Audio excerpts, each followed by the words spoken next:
Good evening and a very warm welcome to all the dignitaries and guests. My name is Sangeeta J and it's my absolute honor to be amongst all of you. Indira Gandhi National Center for the Arts under the aegis of Azadi Ka Amrit Mahotsav, Ministry of Culture, Government of India, along with UNESCO New Delhi, organized 2 days Mother International Language Day 2022 celebrations, and we have already concluded day 1 yesterday and panel discussion today morning with a lot of valuable insights and inputs. Today evening, we all are gathered here for the discussion on the book on tribal and indigenous languages of India by Professor Ramesh Gaur, published by UNESCO and IGNCA in the context of celebrating UNESCO International Decade of Indigenous Languages 2022-2032. So without any further ado, ladies and gentlemen, I would request and welcome our esteemed chief guest, dignitaries and guests to join us here on the dais.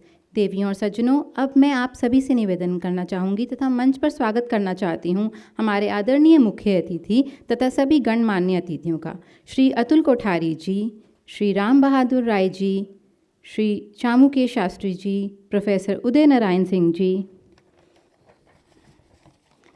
Professor Shobhana Chilaiya ji, professor Shobha Satyanath, professor Ramesh C गौर.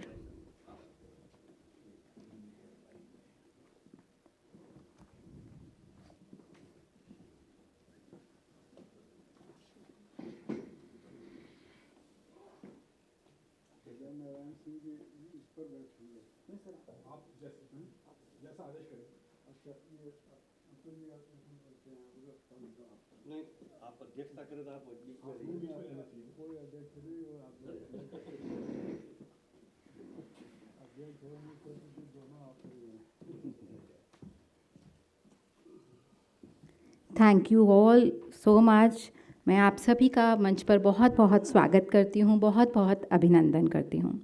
अब मैं माननीय श्री राम बहादुर राय जी से निवेदन करना चाहूँगी कि वह हमारे मुख्य अतिथि माननीय श्री अतुल कोठारी जी को सम्मानित करें, उन्हें पौधा, स्मृति चिन्ह तथा अंग वस्त्र भेंट करें और उनका स्वागत करें. धन्यवाद. Ladies and gentleman, let's give it a huge round of applause everyone. तालियां हो जाएं.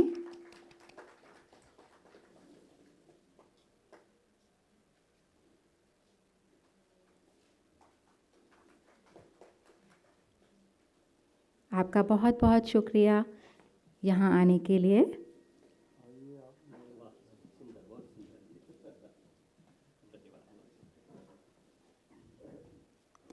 Now, I would request Professor Gaur to please welcome and felicitate our guests with sapling, memento, and angvastra. I would request sir to please felicitate Sri Chamu K. Shastri ji.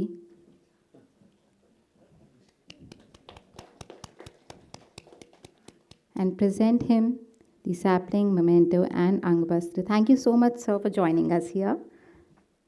Now, I would request sir to please felicitate and welcome Professor Shobna Chelaiya ji. Thank you, ma'am, for joining us here.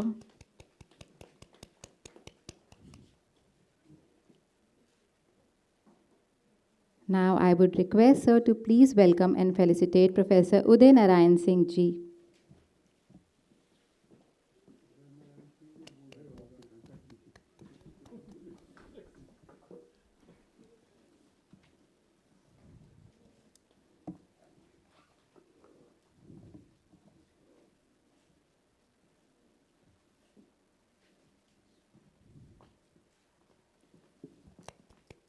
Now I request sir to please welcome and felicitate Professor Shobha Satyanath ji with memento, Angvastra and sapling. Let's give it a huge round of applause, everyone.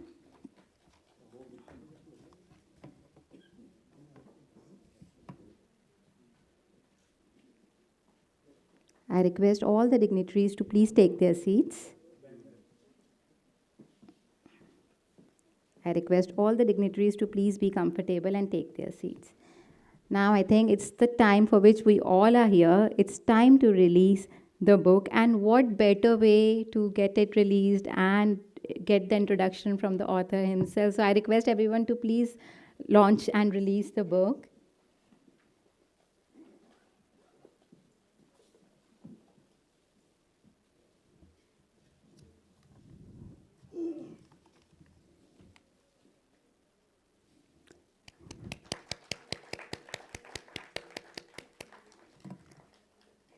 There cannot be no better day than this because we are celebrating Mother International Language Day. So this is an apt book for the same.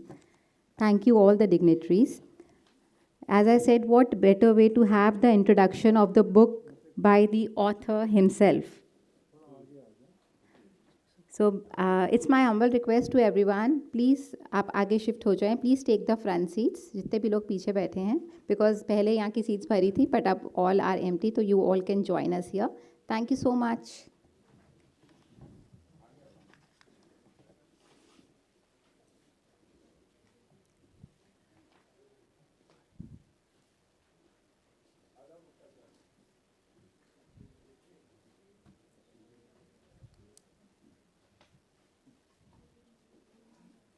I'm waiting for everyone to settle down so that we can begin.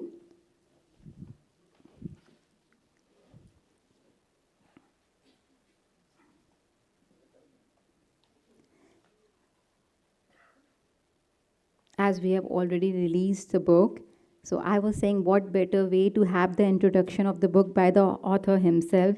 So right now I want to invite Dr. Ramesh Chandra Gaur, who is the author of the book, Dean IGNCA, who also represents India in UNESCO Global Task Force of Indigenous Languages and International Advisory Committee of UNESCO, Memory of the World Program. He has also been appointed by Ministry of Culture as officer on special duty for setting up of a new deemed university, Indian Institute of Heritage. So I request everyone to please welcome him with a huge round of applause, everyone. Thank you, sir. Over to you.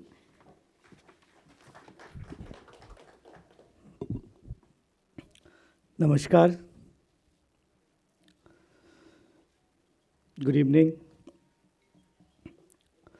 सर्वप्रथम मंच पर विराजमान सभी आदरणीय अतिथिगणों को मेरा प्रणाम। जैसा कि हम सभी जानते हैं कि यूनेस्को ने 1999 में ये डिक्लेयर किया था कि 21 फरवरी हर साल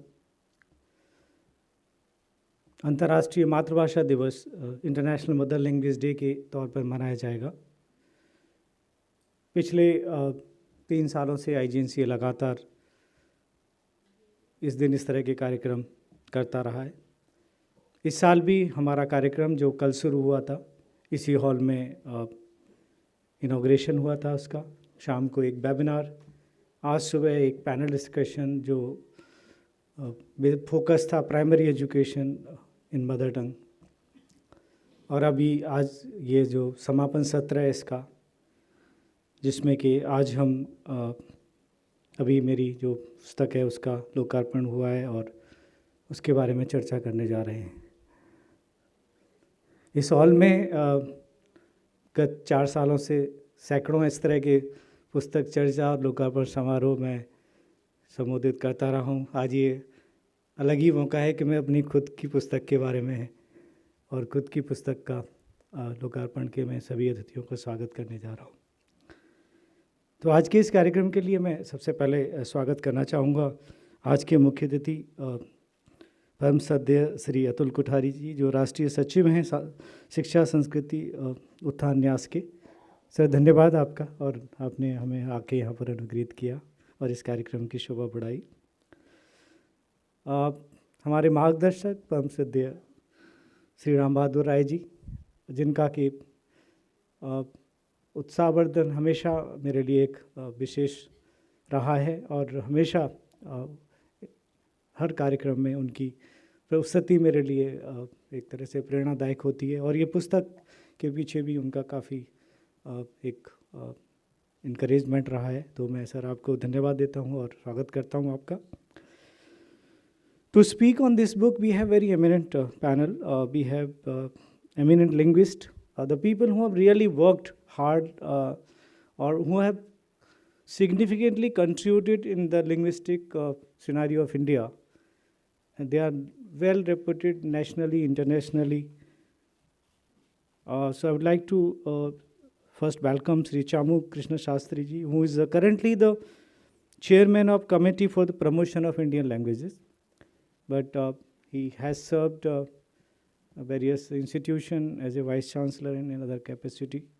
So I welcome you, sir, and thank you for your kind presence. Professor Sobhana Chilaiya, currently she is the Associate Dean and Professor of Linguistics, University of North Texas, Denton, USA. Currently she is on Fulbright Scholarship, Fulbright Fellowship in India, and she is affiliated with IGNCA in that capacity. And we have been working together from last 3 years on different projects. We have also signed an agreement with the University of North Texas for promotion of various activities, and we have organized several workshops and also planning to launch a course on language documentation archiving. Like IGNCA is having several PG diploma courses, and we are adding one more to that. So welcome, Professor Shobhana. Thank you very much for your presence. We have with us Professor Uday Narayan Singh, who currently heading the linguistic department as a dean in Amrit University. But everybody knows in the field of languages, he has been associated with prestigious institutions like Shantiniketan and CIL Mysore. And also he was the lead contributor from Asia region at the Language Atlas, World Language Atlas of UNESCO World Language Atlas. So, and he has a very wide work on this subject. So thank you, Professor Singh, for your kind presence and always encouraged me for various tasks. We have with us Professor Shobha Satyanath. She is currently Professor and Head of Department of Linguistics, University of Delhi.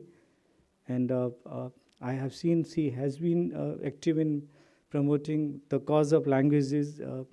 So thank you, Professor Satyanath, for your kind presence and agreeing to be part of this discussion. I welcome you all and also all the audience on Facebook Live and IGNCA YouTube channel. Now, as an author, it's my pleasant duty to provide some glimpses of the book which has been just released.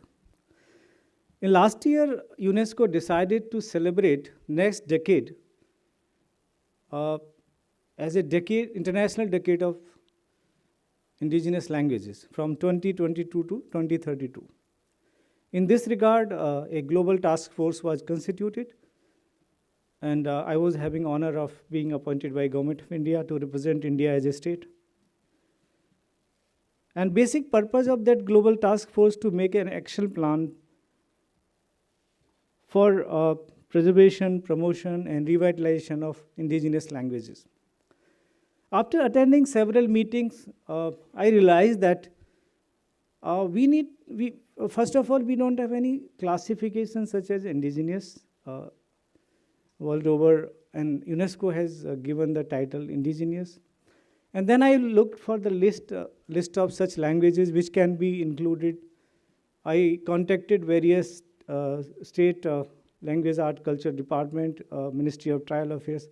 I wrote to several places, including CIIL, to seek such list which can be considered or can be, like when you are going to have an action plan, you need to have a certain list to work on that. Unable to get any response or any list, such list. There were some centers of endangered languages in university, like in Tezpur or in Sikkim University and several other universities. I contacted them also, but except one university, Sikkim University, I was not able to get any further response from others also. So that I discussed with the UNESCO New Delhi office, and I talked to them that when this action plan will be ready, we need to have some list of languages which we can consider to be for protection or implementation of those recommendations of Global Task Force. So in this regard, after discussion, UNESCO agreed to have a project in October, and finally we got some financial support, and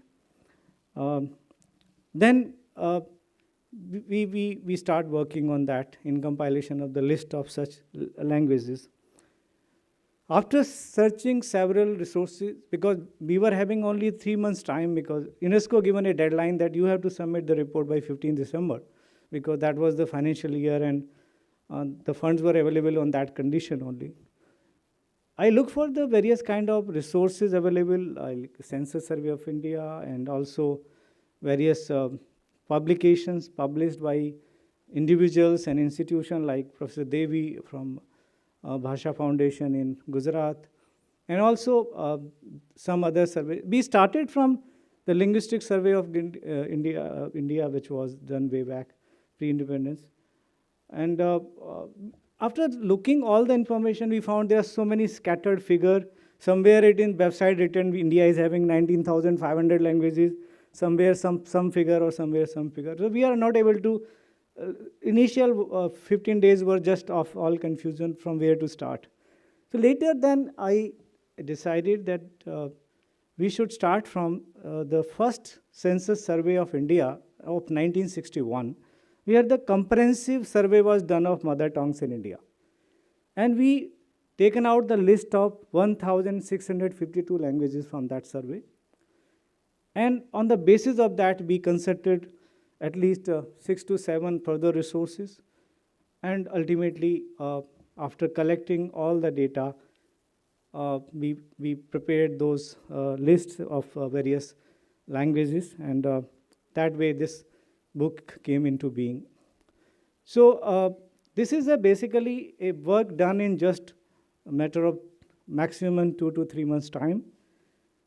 And the book has been divided into 5 chapters. The first chapter is all about introduction, methodology, and introduction about the sources and chapterization, as usual given in case of such studies. Chapter 2, we have tried to cover a kind of current linguistic scenario of India, which include like present status of endangerment, preservation, and revitalization status of all tribal and lesser known languages, because we were not having any kind of terminology which is indigenous, nowhere it is written. It also includes a source available for data on these languages and their limitations, followed by a discussion on the importance of documentation and cataloging.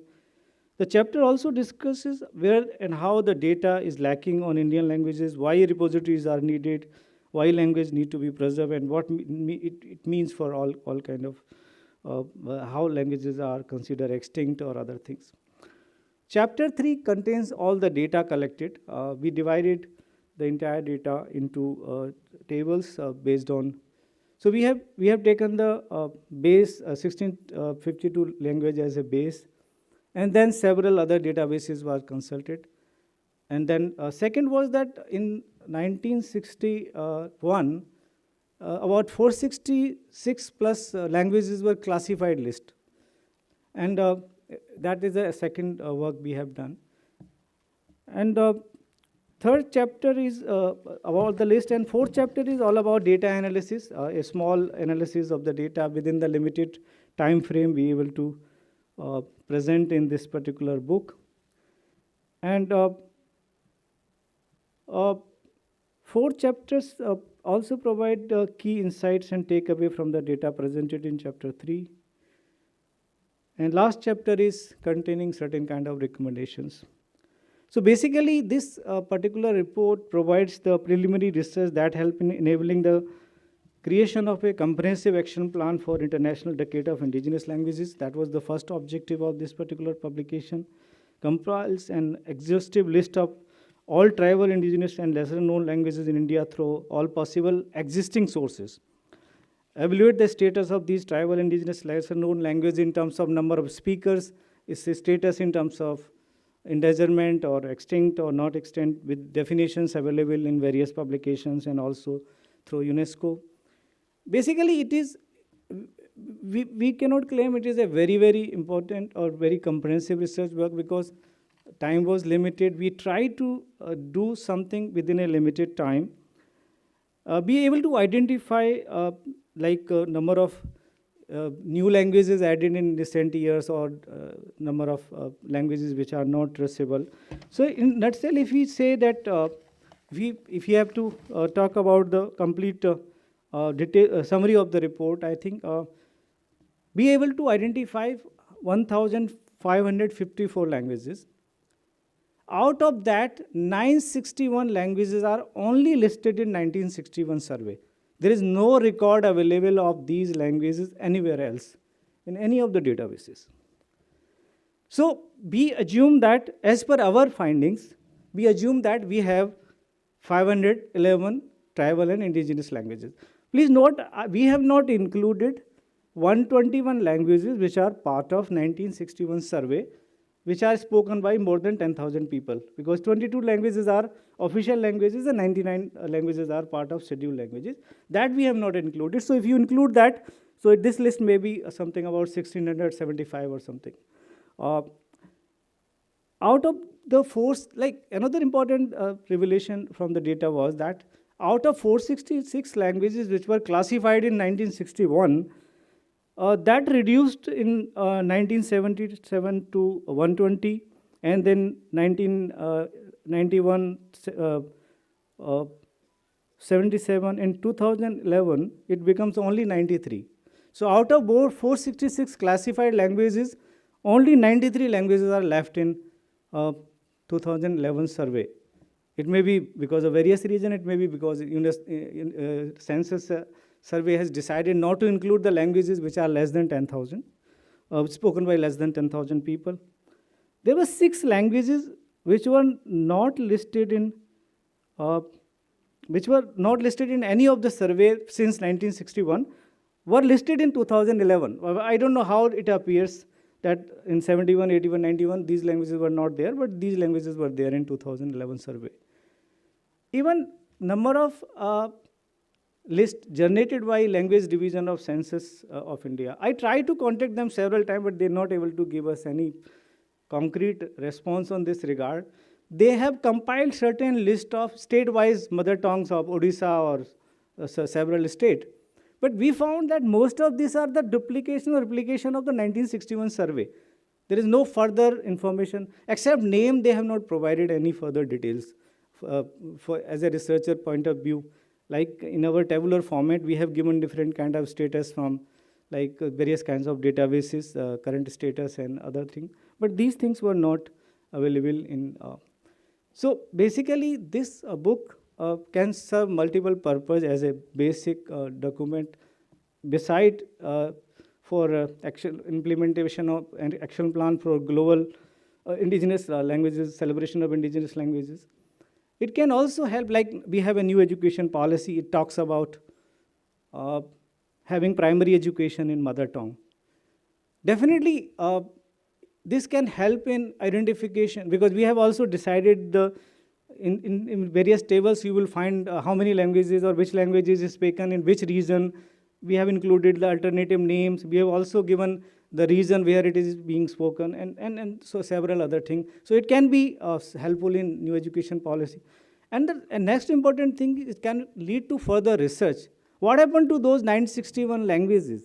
Is the data collected in 1961 was wrong, or what happened? These languages are extinct, or what is the information? Because I have seen several big documents done by Bhasha Foundation or others, but they also have not included these 961 languages.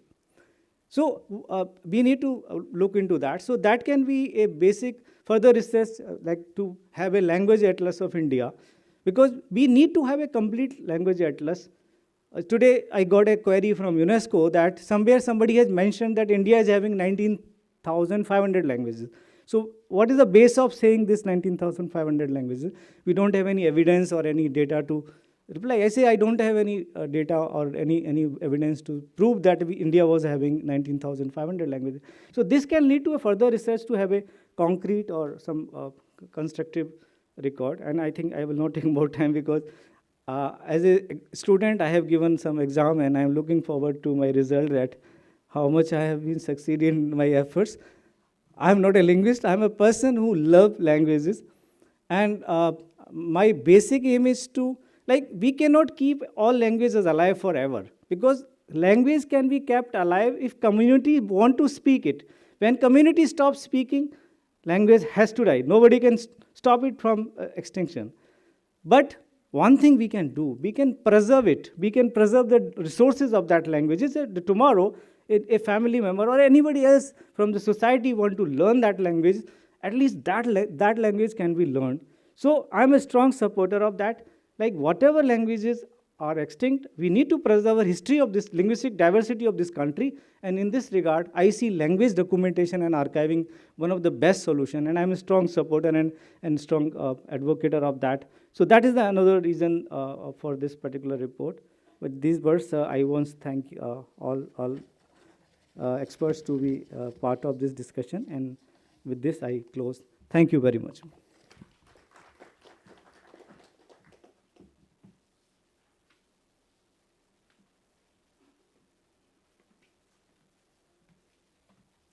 Thank you so much, sir, for giving such detailed information about the book. Now, ladies and gentlemen, I would like to call our guest, Sri Chamu Krishna Shastri Ji, Chairman Committee for the Promotion of Indian Languages, to please come up here and tell us something about the book. Let me introduce him first. He is an Indian educationist who has been working for the revival of the Sanskrit language.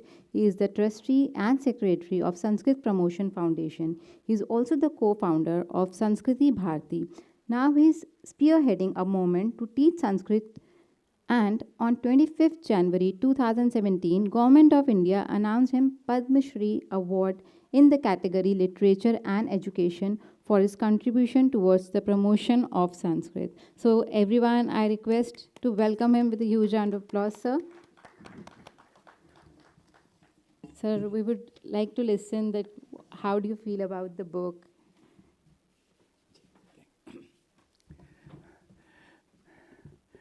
मंच में उपस्थित सभी गण्यमान्य भाषाविद केवल नहीं, भाषा दिग्गज यहाँ बैठे हैं, तो सभी को मैं प्रणाम करता हूँ। संस्कृत में एक वाक्य है, यो क्रियावान स पंडितः। पंडित बनने के लिए केवल पांडित्य पर्याप्त नहीं, क्रियाशीलता भी चाहिए, क्रियावान ही पंडित। यहाँ जितने भी बैठे हैं सभी इस विशेषण का उदाहरण है। विशेषतः मान्य अतुल कोठारी जी तो भारतीय भाषा मंच के द्वारा देश में एक भारतीय भाषा अभियान चला रहे हैं। एक एक भाषा के लिए योद्धा मिलते हैं, सभी भारतीय भाषाओं के लिए योद्धा कौन है हमारे सामने। ये जो पुस्तक का लोकार्पण का और इसके संदर्भ में चर्चा का जो अवसर मिला, मैं अपने को भाग्यवान मानता हूँ और यहाँ इसके विषय में कुछ बोलने के लिए। और मेरा जो काम है, भारतीय भाषा संवर्धन उच्चाधिकार समिति जो है, मेरी समिति के काम के लिए मुझे एक हैंडी रेफरेंस पुस्तक मिला है, मेरे काम के लिए बहुत उपयोगी है, इसके लिए भी मैं धन्यवाद करता हूँ। और पुस्तक में देखा हूँ, बहुत अच्छे तरह से पुस्तक तैयार किए हैं। विशेषता ये है, बहुत इनकी रिपोर्ट होने पर भी पुस्तक का रूप है और ऑब्जेक्टिव्स इनके सामने स्पष्ट है, उसी प्रकार बनाए हैं और मेथोडिकल प्रेजेंटेशन है और केवल फैक्ट दिए हैं, ओपिनियन या संशयास्पद ऐसा कुछ नहीं दिए हैं, केवल अवेलेबल ऑथेंटिक सोर्स को, डेटा को लेके फैक्ट्स को सामने रखे हैं और आगे के एक्शन प्लान के लिए रिकमेंडेशंस भी दिए हैं। इसलिए भाषा क्षेत्र में भारत में जो काम कर रहे हैं या करने वाले हैं उनके लिए बहुत अच्छा उपयोगी मार्गदर्शक पुस्तक है। ये आनंद का विषय है। अब इसके अंदर जो कंटेंट है इसके बारे में ज़्यादा मैं नहीं बताता हूँ, क्योंकि यहाँ इस पुस्तक का ये भी एक मुख्य उपलब्धि होगा आने वाले दिनों में। इसके आधार पर देश में चर्चा भी होगी। मेरे मन में भी कई चर्चाएं, कई विचार निर्माण हुआ।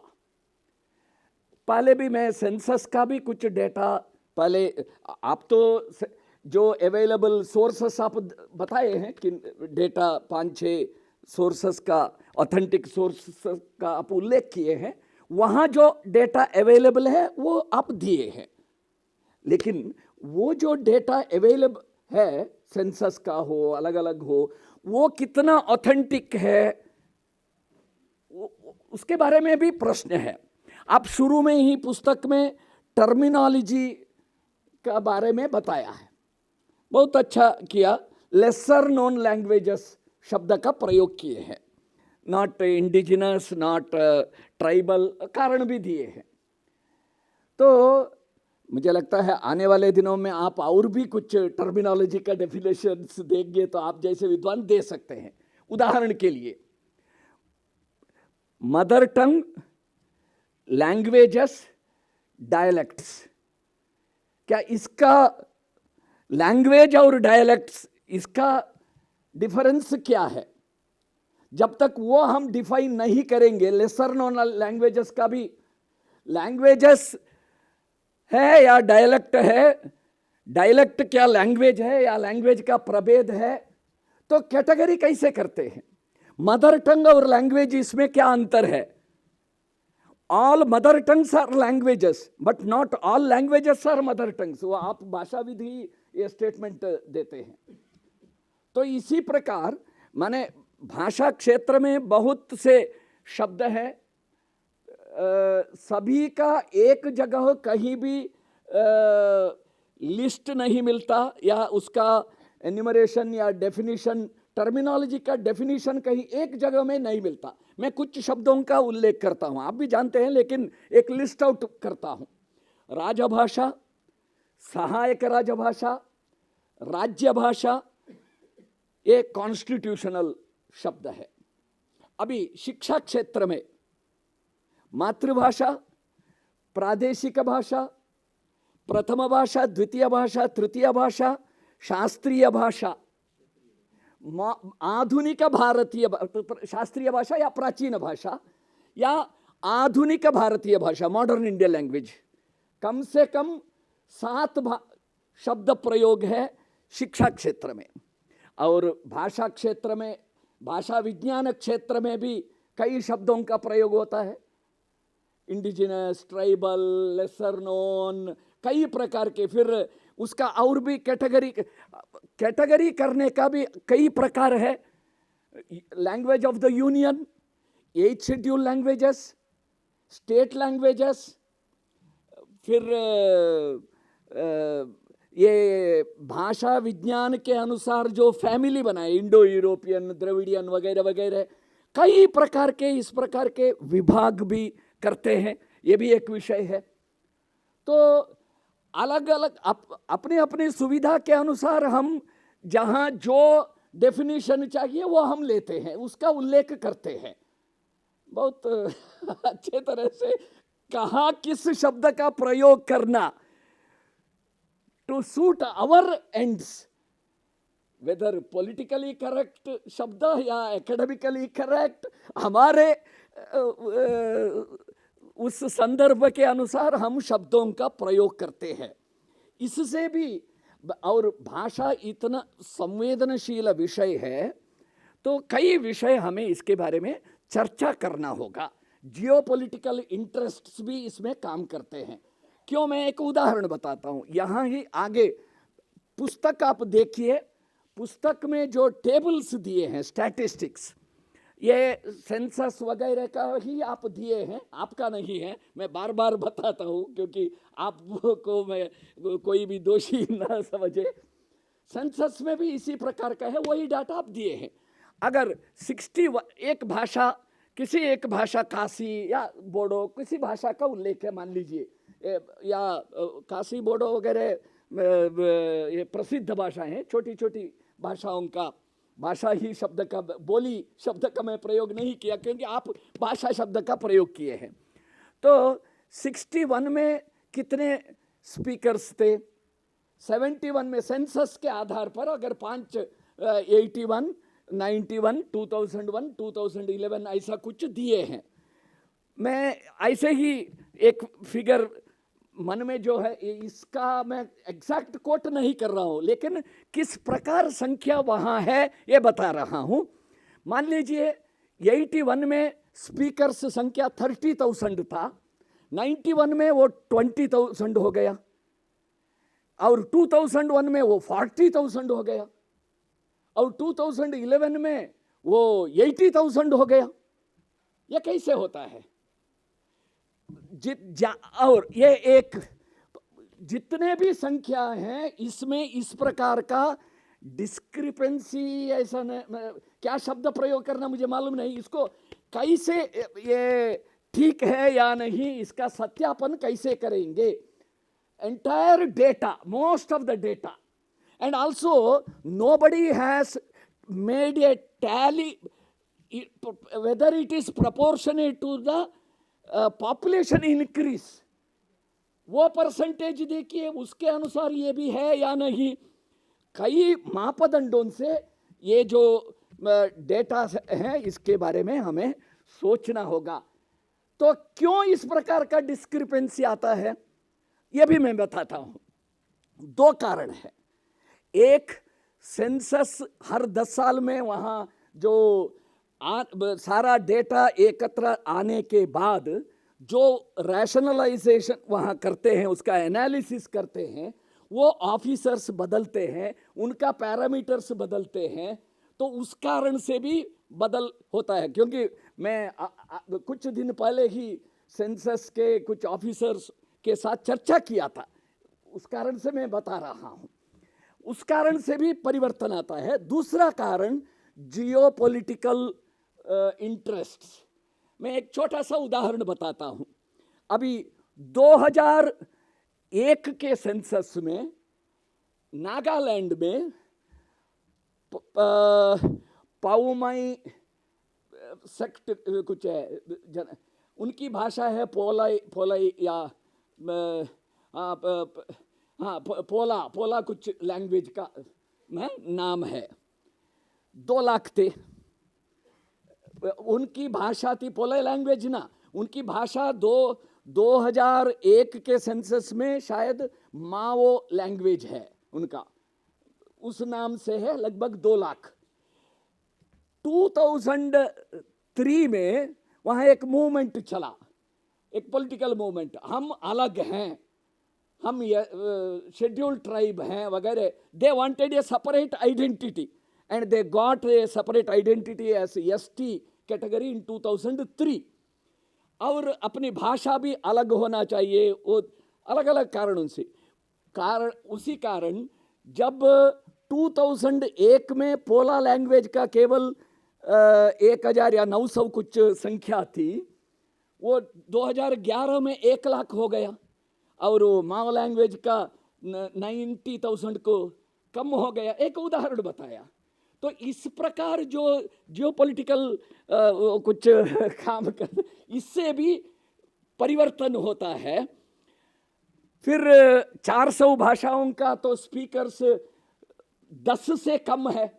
कई भाषाविदों का प्रश्न है, क्या 10 लोगों से कम बोलने वाले वो कुछ, कई इसमें एक व्यक्ति होने से, और क्या उनका एज दिए हैं क्या, और एक व्यक्ति होने से भाषा कैसे होगा, किससे वो बोलता है, वगैरह वगैरह।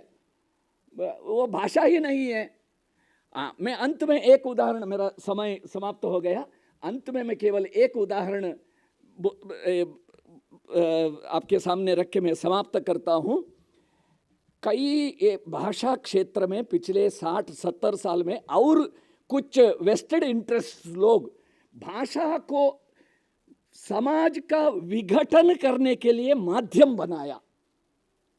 ये भी हमें समझना चाहिए। भाषा जोड़ने का विषय होना चाहिए, विघटन करने का नहीं। कई उदाहरण हमें मालूम है 60s में किस प्रकार नॉर्थ ईस्ट में गांव गांव जाके वेस्टेड इंटरेस्ट लोग ये किया कि आपकी भाषा अलग है, इसलिए आपकी संस्कृति अलग है, इसलिए आप अलग हैं। ये अलगापन का नॉर्थ ईस्ट में आज जो समस्या हो रही है वो वहाँ से शुरू हुआ, भाषा को माध्यम बनाया। इस प्रकार का प्रयास आज भी चल रहा है। मैं अभी 7-8 साल तक JNU में एक कर्नाटक के प्रोफेसर लिंग्विस्ट यहाँ गेस्ट लेक्चर के रूप में काम किए थे। 8 साल JNU में पढ़ाए, अभी नहीं है, अभी कर्नाटक में है। नाम नहीं बताता हूँ क्योंकि दैट इज़ नॉट इम्पॉर्टेंट।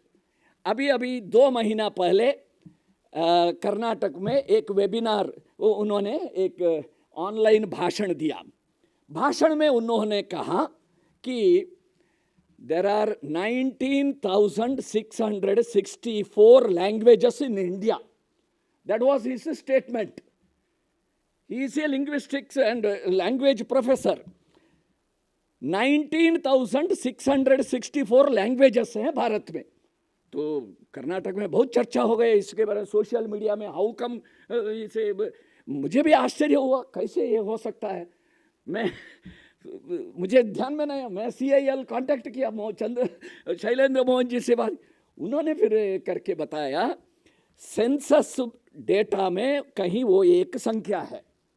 वो क्या है, सेंसस करते समय जो गांव घर लोग जाते हैं डेटा कलेक्ट करने के लिए, तब जो इंफॉर्मेशन कलेक्ट करते हैं, जो पूछने वाले हैं उनकी भी समस्या है। सभी भाषाओं के जानकारी उनके पास नहीं है। ये भाषा है क्या, मातृभाषा? मैं स्वयं जानता हूँ, कोई संस्कृत मेरी मातृभाषा है बोलने से वो बोलते हैं कैसे हो सकता है, नहीं हो सकता। मेरे बेटे का ही अनुभव है। मेरे बेटा बचपन से, जन्म से हम मेरे बेटे के साथ संस्कृत छोड़ के अन्य किसी भाषा का प्रयोग नहीं किया। सेंसस वाले आ गए तो पूछे तो वो मातृभाषा, वो तो एज नहीं था इतना, फिर भी वो बोला संस्कृत मातृभाषा है। तो टीचर ने जो आए थे, इम्पॉसिबल है, कैसे होगा, नहीं, विश्वास ही नहीं करते। ठीक है, तो जो जानकारी कलेक्ट करने वाले हैं उनका भी समझ नहीं है। जो फॉर्म है सेंसस का, डेटा कलेक्शन का, वहाँ भी समस्या है। एक mother tongue, other known 2 languages, 3 भाषा ये लिखने का केवल वहाँ अपॉर्चुनिटी, अदर 2 लैंग्वेजेस। तो कई लोग 4-5 भाषाएं जानते हैं। फिर वहाँ स्टेट का उनके मन में दबाव रहता है बोलने वालों का। अगर मैं मेरी भाषा का उल्लेख करता हूँ, कर्नाटक में कन्नड़ ऐसा नहीं लिखाऊंगा तो आगे जाके मेरे बच्चे का जॉब प्रॉब्लम होगा क्या?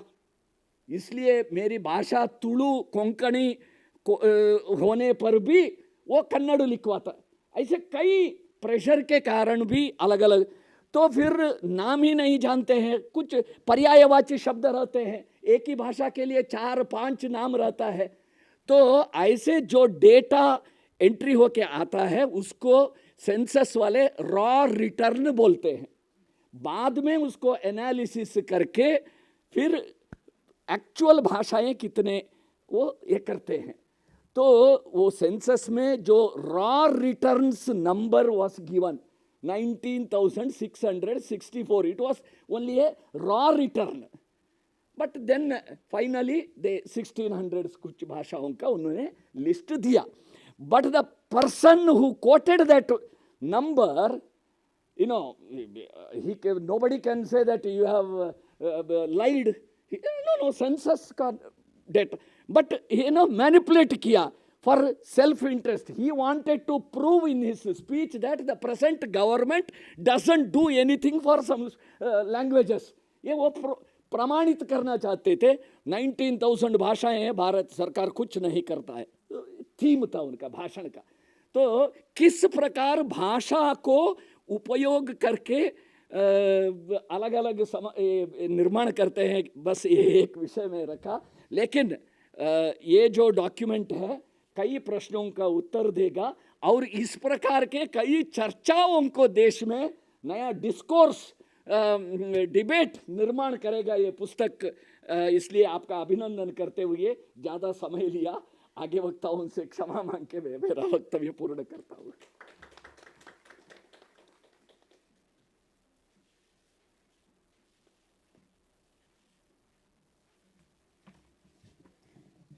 आपका नज़रिया किताब के बारे में सुनकर इसे अभी और पढ़ने का मन करा, क्योंकि अभी तक मुझे पढ़ने का मौका नहीं मिला. After this, ladies and gentlemen, I would like to invite our next guest, Professor Shobna Chelaiya, Associate Dean and Professor of Linguistics, University of North Texas, Denton, USA. She is a distinguished professor of linguistics and Associate Dean of Research and Advancement at the College of Information, University of North Texas. Her research focuses on the documentation of the Tibeto-Burman languages of Northeast India. I request you, ma'am, to please come up here and share your insights about the book. Welcome. Over to you. Thank you very much for the invitation. I think Shri Shastri has covered all the main points in a very lively and convincing way. I will try to add a few words. I want to agree with you 100% that this is a very important work. It's a beautiful book also, by the way. You know, the cover is very nice, the publication is very nice. But I think it's very important exactly because of what you said also, Professor Gaur, that we need to have a conversation on this. And you've shown through the work that you've done here and bringing it out even, that we need to start looking again at the number of languages and starting the research to say, okay, if we do have these languages, what do we be needing to do for them? If they don't exist, why does the name exist? How many people are really speakers? How should we really be doing this study, and so on? So you have really started a very important conversation. I think one of the things that you said was really, I wanted to say, yes, we have a convert, because you said you believe in the documentation of languages, the importance of preserving linguistic diversity. And this is definitely one of the things that needs to happen to do that. We need to know what's our baseline, what are the languages. So this is very important work for that reason. And I think you had covered in your talk some of the issues that come up with statistics and numbers, especially when the numbers are collected through census, because those census workers are very good at what they do, but they're not linguists and they don't understand language. And so when they go and ask people questions, what language do you speak? Then you have all of the issues that you brought up. And so one of the things that, I think what we can think about now is remedies and how we can go forward with this information. So I'm probably going to let my colleague Shobha, talk a lot about the sociolinguistic aspects of it, and I'll focus on something else that might be helpful, because this is not a problem only in India, it's a problem everywhere. And I feel like maybe we can be, beacons of how we can do better at this counting of languages. In the world, we have 3 or 4 big catalogs of languages, and all of us in linguistics, as well as all social sciences, like political sciences also, they go to those catalogs. One of them is called the Ethnologue. It's run by basically a religious institution that is looking at where they have produced translations of the Bible and where they need to produce more work. But they have cataloged the languages of the world, and many linguists will contribute to that. So many of the languages of India are listed in Ethnologue, but it's all done by these missionaries. And so, again, not linguists particularly, but missionaries. So much effort, so much of our trust is placed in the Ethnologue because it is the major language catalog of the world. The other one is called LCAT, Endangered Language Catalog. That one is more professional in that they look at all of the research that is conducted on different languages. So for example, if there's a grammar written or a dictionary written or there's digital materials or there's teaching materials, they have students that go through and they study all of those and then they write up kind of an index of the digital footprint of that language. And that seems to be one of the most, in my view, a really accurate view of how endangered or unendangered or viable is this language, how vital is that language. So the more the digital footprint, the better. But then you also get to see in those works by linguists and anthropologists, what are all the different names? How many speakers did this person encounter? How many villages have these languages spoken? So the work that LCAT does in the cataloging seems to be closer to what we need for really understanding how many languages are spoken, say, in that Nagaland region or in Manipur state or in one of these places where there's so many different languages with names that are constantly changing. But somebody who has worked, a linguist or anthropologist who's worked there for 30 years or something, that person can give you a good picture rather than the census worker who goes there for that 1 day or 2 days and does really rapid work. So ethnologue, LCAT, and of course there's the UNESCO World's Languages, but they are using all the data from ethnologue and LCAT. So we in India, now that you have done this work, I'm wondering if the step forward could be, what do we want to accomplish? Well, visualizations that, and UNESCO is so good at making those beautiful maps, and you see, all the bubbles and where all the languages. So data that's going to lead to visualizations, but it'll be based on solid evidence of coming from these people who we've been engaged in those areas for many, many years and could then contribute. And it might be that, done linguistically area by area, so the Tibeto-Burman area different from Dravidian area, and concentrated conferences that could be dedicated to really discussing numbers and numbers of people and so on. So anyway, I would love to hear Dr. Satyanath's view of that, but I feel like this is a huge opportunity for us in India, and it would feed into what they're doing in the rest of the world, where they're also struggling with this. Like, it is a very big job, and no individual institution can do it, but a government institution, like maybe IGNCA, could have the resources to do something like that. Right now, it's been one university who's tried and one religious organization that's tried this very important thing, and it's not working that well. So I think that that's a great opportunity to happen. So I just have a couple of other things.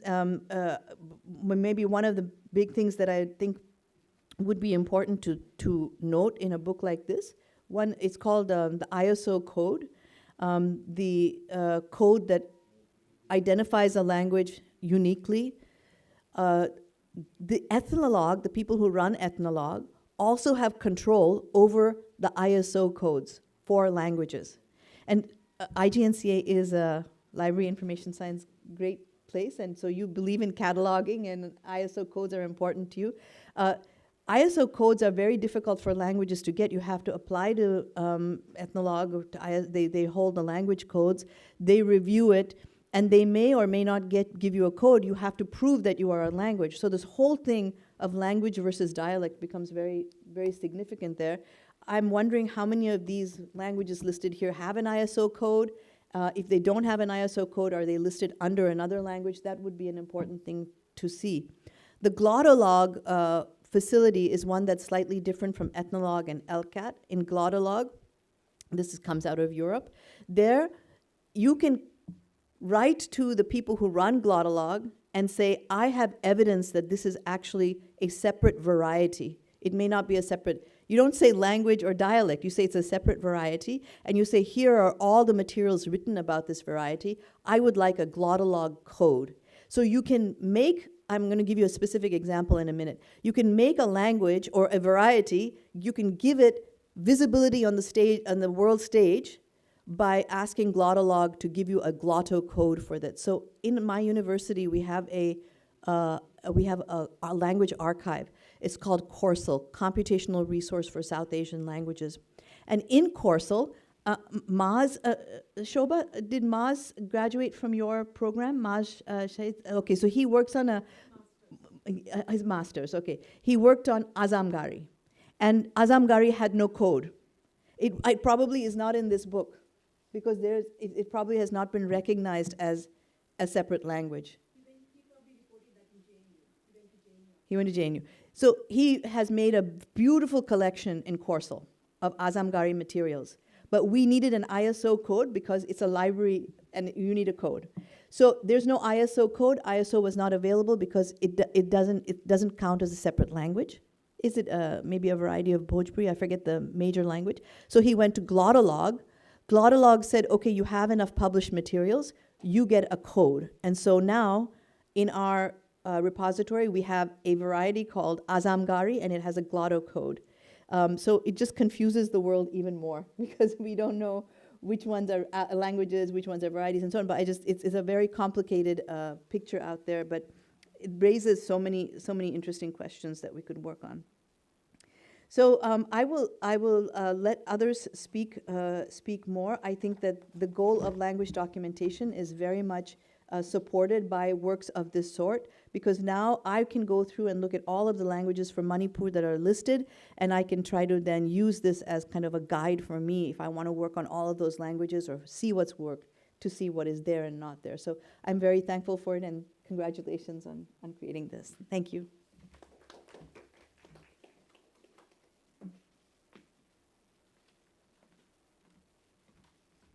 Thank you so much, ma'am, for all the valuable inputs and insight.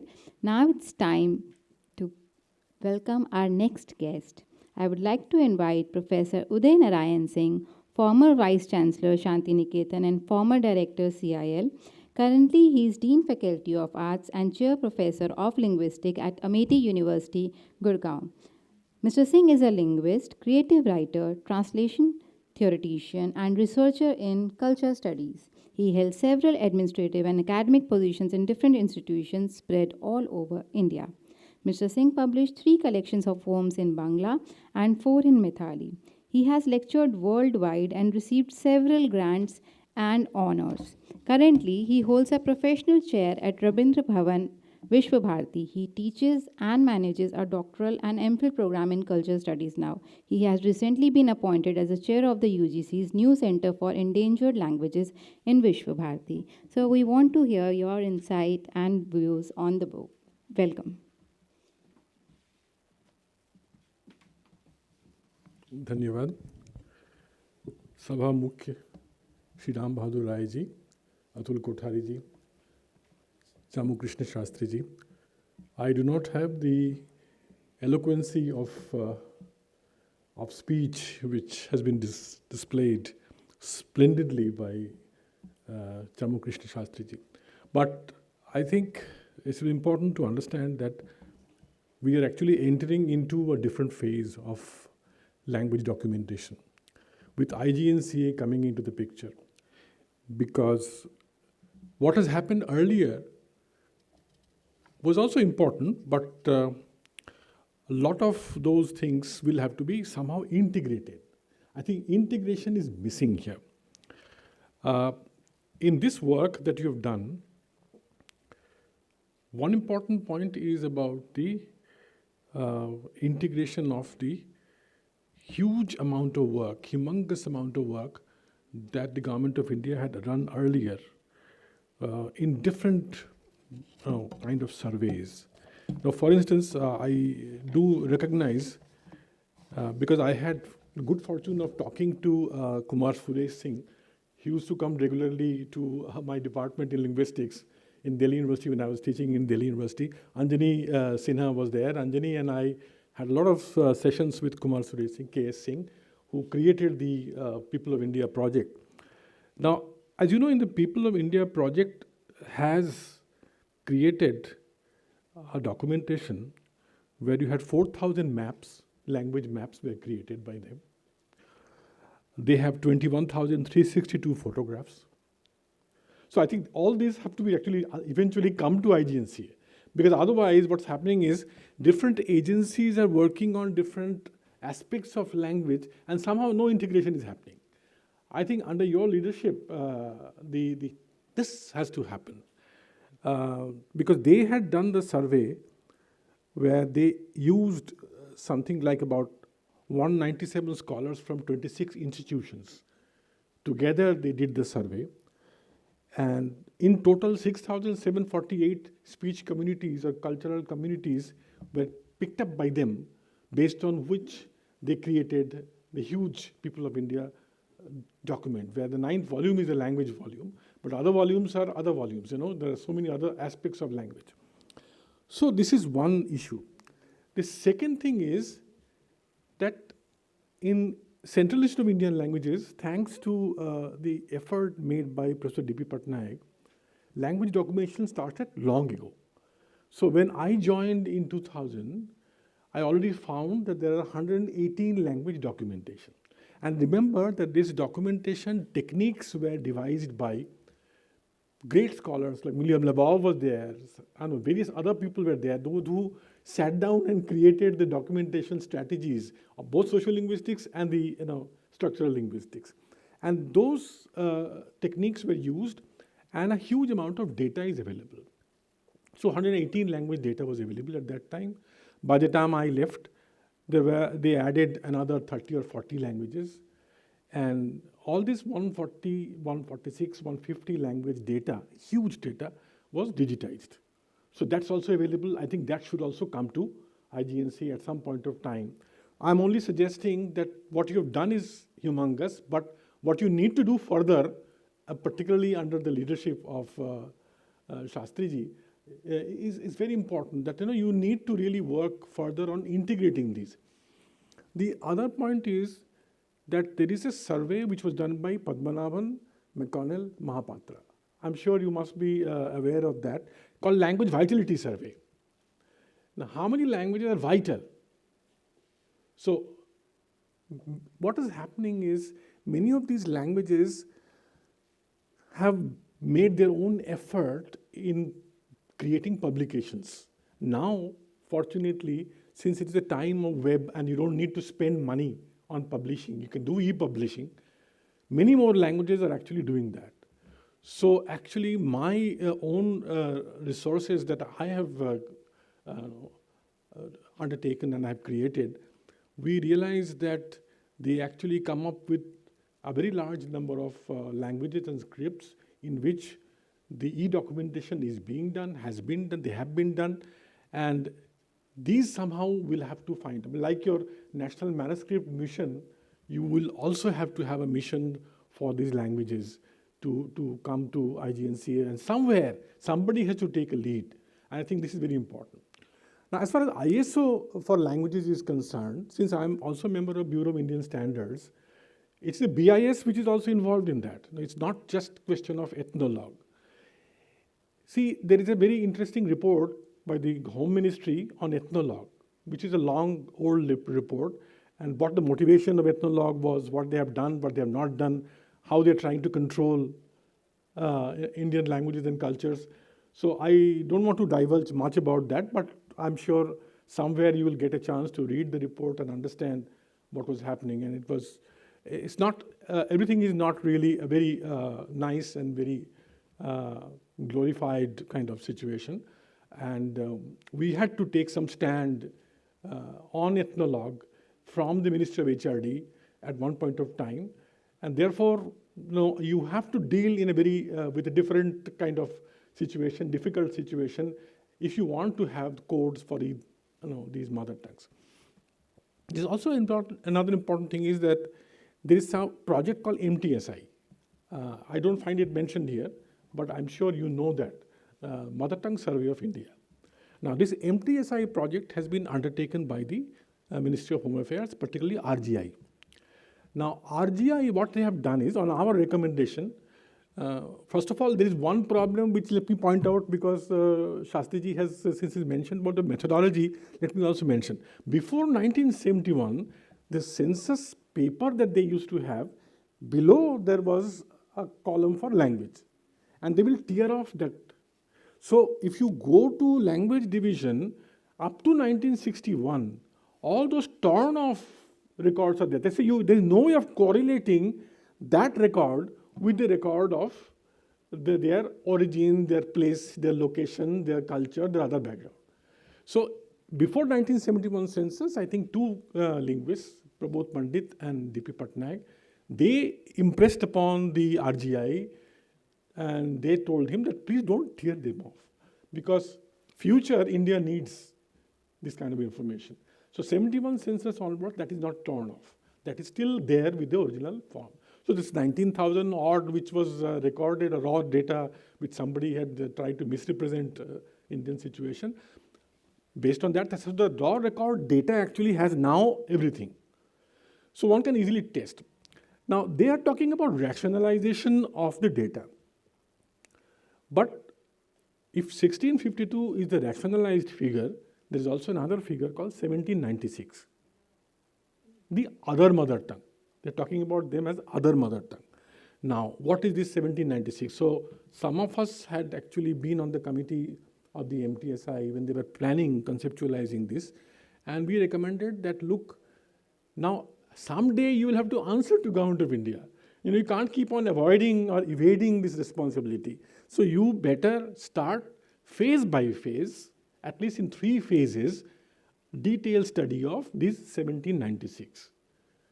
Because at that point of time, I was also part of the group which was thinking and planning for language endangerment issues in UNESCO. And we had a meeting in Iceland under the former president of Iceland.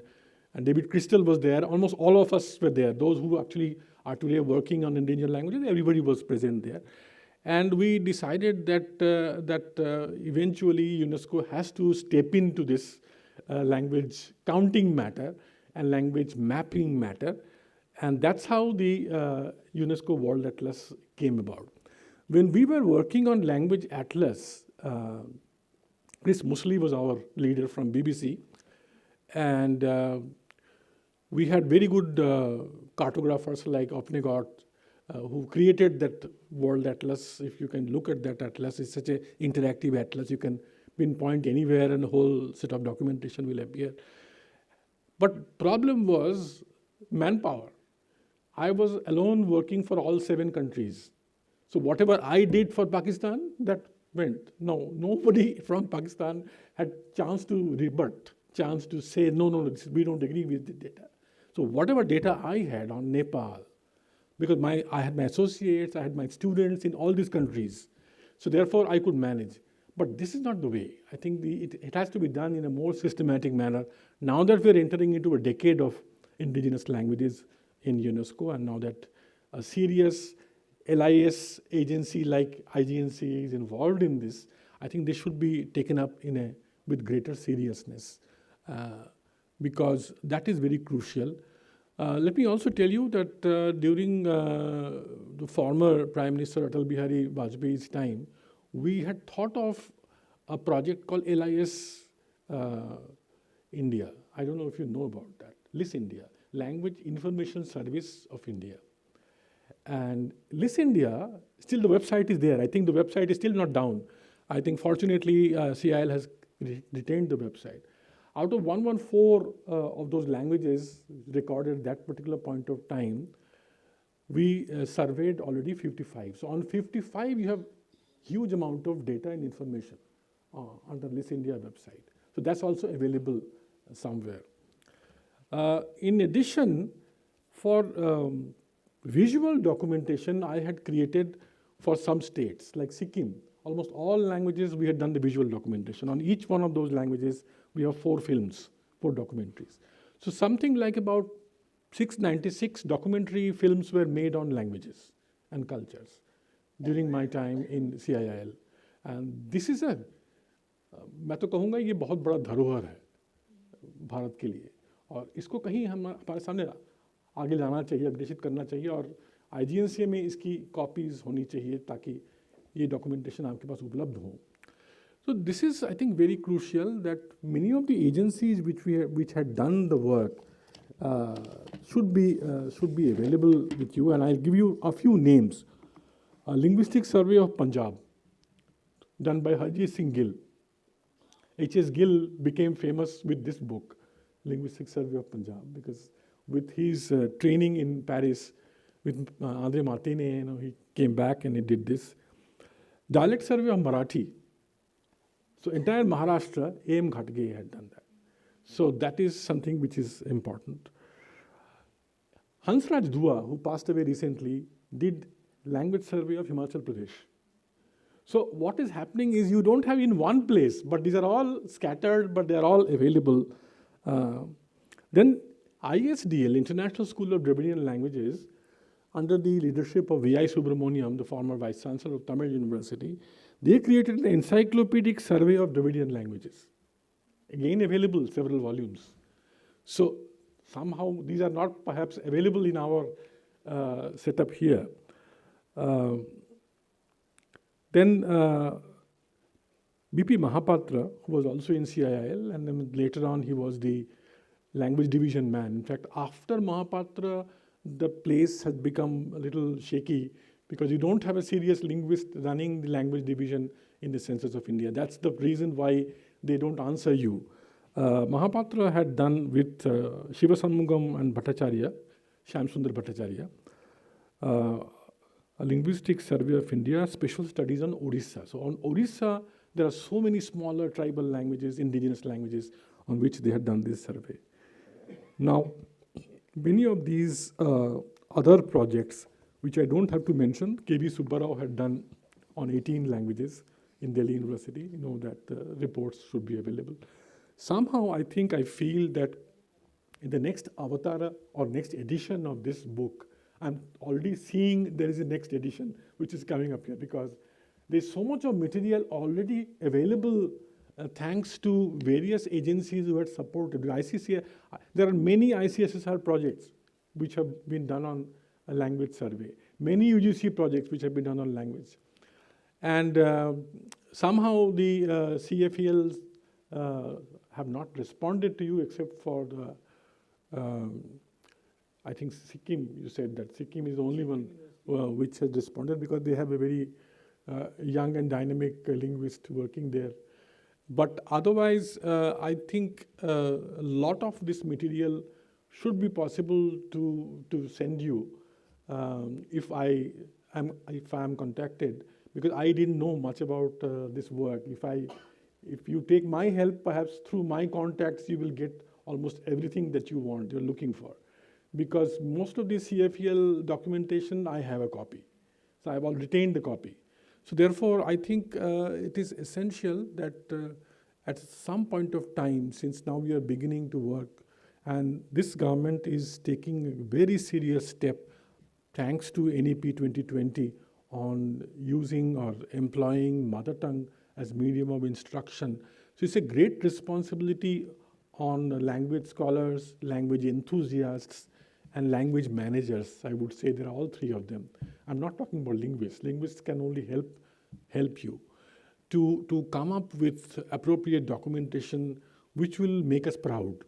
Because at this point of time, what is happening is, since different agencies are giving different numbers are becoming untrustable kind of, a lot of people are not able to trust our numbers. Which agency shall I trust?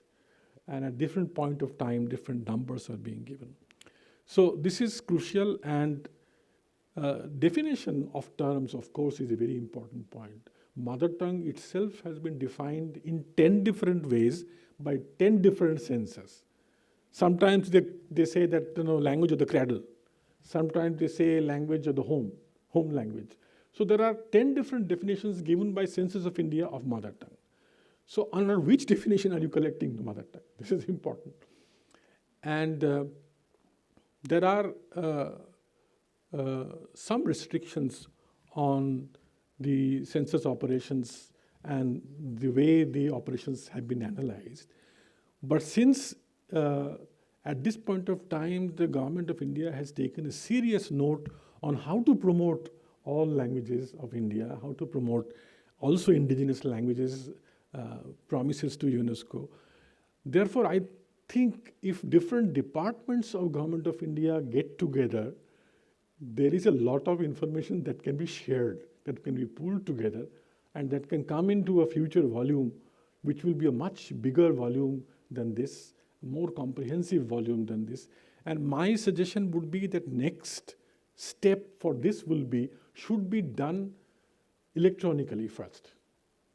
So let us gather all this pool, all this information and do it electronically and vet it and then come out with a publication. So this is very crucial because otherwise what happens is a lot of information you will lose out. There are many agencies which are NGOs which have also worked on smaller or bigger language surveys or work on endangered languages. We don't have to accept whatever they say, but let us look at that. Let us at least take a look at them and see how much of their data is possible to trust, how much of their data is solid. And because I know about the leakages of the People's Linguistic Survey of India. PLSI, I'm aware of.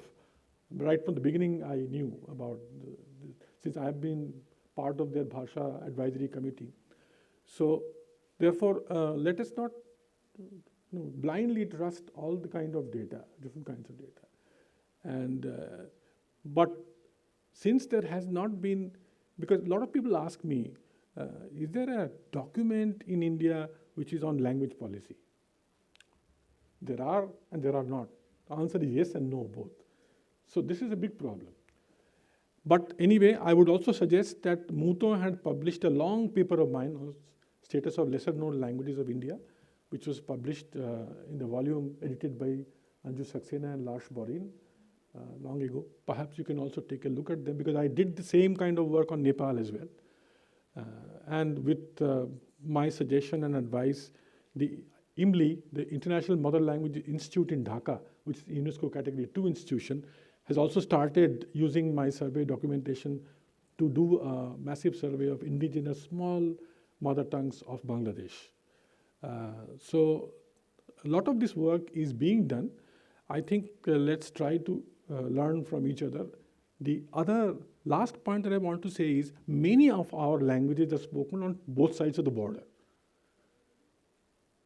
So what you have data on Indian side, the other side, Myanmar or Bangladesh or Nepal or Bhutan may have the other kind of data. So what is endangered in India may not be endangered elsewhere. So let us also look at that particular issue. What is minor here may be major somewhere else. So that's also another important point. So, but overall, I would say it's a great, courageous attempt that someone has taken the trouble of, nailing it down that these are the mother tongues, and this is the kind of, this table is a wonderful table that you have prepared, 1554. I think for generations together, they will benefit from this table. They may actually tear you down, they may praise you a lot, but doesn't matter, let's not worry about that. But this table is very crucial, and I think this can be only improved upon, and more information can be added. Perhaps if it is online, then with each table and each point, you can hyperlink the evidences so that it becomes trustworthy document. So thank you very much for calling me, and I am looking forward to helping IGNCA and in whichever manner they would ask me. Thank you very much.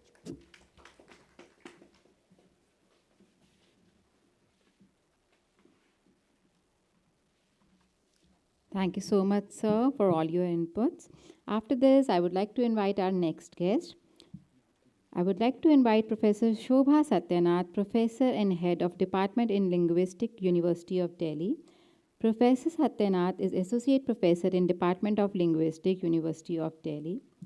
She specializes in the related multidisciplinary areas of language variation and change, sociophonetics, dialect geography, language contact, multilingualism, socio-historical, and quantitative linguistics, which translates into both her teaching and research. Her research is majorly concentrated in eastern and northeastern India and on urban towns and cities across the country. I would request her to please share her views on the book. Welcome, over to you. Thank you very much for giving me this opportunity to share some of my views. I would like to congratulate Professor Gaur for producing this wonderful resource. I think it's a very, very useful resource. And what I find great about this is that information is produced with an open-mindedness, and it is analytical in nature, and it doesn't take any a priori assumptions about the data and methodology. And most important of all, I think it creates ample room for futuristic vision. And I think that's the great importance of this. Now, having said this, we have heard many great points already, and I would go back to Professor Shastri ji because he has raised some of the points that I thought I would touch upon. So I would make some very quick observations, particularly on the very contentious issue of enumeration and the idea of diversity and how we can go about doing certain things, right? So I think when we talk about diversity, we should know that the diversity entails mobility, the past mobilities. And that is something that keeps on happening because it's a dynamic process. So while we talk about diminishing diversities, we should also be aware of the constant rise in the diversity. We can see in the West today, they are quite anxious about their growing super diversity of their megacities because of the international migration. But we could see any place in India, linguistic reorganization of India, whatever reason that it was created for, even at that time when linguistic reorganization of India happened, in each state we had speakers who were born elsewhere. And now if we look at now after several decades, I think every language is everywhere. And that has virtually rendered this whole idea of linguistic reorganization virtually meaningless, right? I can give you an example of Kohima, which is a small town. It's the capital town of Nagaland, right? Supposed to be a region essentially to Angami, Sema, and one or two more communities. Today you find Nagaland is a great example of diversity because it recognizes all its 16 or 17 languages, provides space for them for district level administration, education, etc. Now, today in Kohima, you find all these 16, 17 language groups are there in Kohima, plus two more from Myanmar and from Manipur, the Pao and the Mao languages they're talking. And 2001 census recorded as many as 100 languages in a town with a population of just around 1 lakh or little over 1 lakh. So what I'm trying to actually say is that a place like India, where the diversity index is very high, which has a very high linguistic, it's very dense linguistically, enumeration is a challenging task. Under such circumstances, we are likely to end up either underestimating or overestimating diversity. This is not to go into the debates of what language is, right? Because we often forget when we make use of labels that linguists are so fond of labeling. We say Hindi grammar, this, that, Hindi, English, Punjabi. But actually, these are not singular entities. We need to be aware. These are pluralistic entities. So Hindi doesn't mean anything. Punjabi doesn't mean anything to me because Punjabi exists over a very large landscape. And at every place, language changes. We can look at the grown diversity in any of these cities. I just picked up the smallest example of Kohima because I said small but diverse, right? Okay. So since I'm talking about diversity and the size, we should know that whenever we talk about highly diverse and linguistically dense area, we are likely to come across multiple communities which are small scale in size and not huge in size. So we can't imagine that all languages will have equal number of speakers or it has something to do with equality or something that we generally bring up with the idea of language rights, et cetera, et cetera. And many of these communities, in the case of India at least, they are likely to be found along the traditional medieval trade routes. It's not right. And many of these communities have been in the past itinerant communities. But over time, their migratory mobility patterns were affected.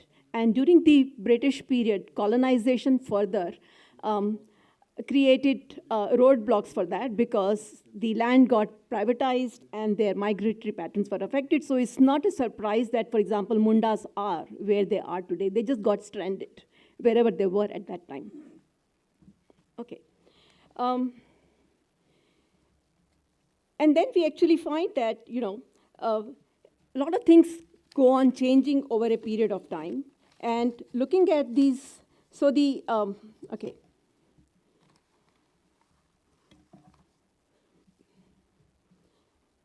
I just wanted to say here something more.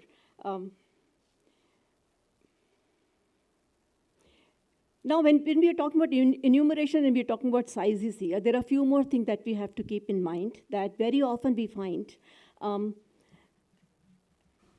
we are counting languages or other identities, we often find a possibility where one single identity may be fragmented and listed among multiple identities. Sadri would be one example, which is listed under at least 13 to 21 different names, and we actually find that. Similarly, you find same name being used to convey very different entities.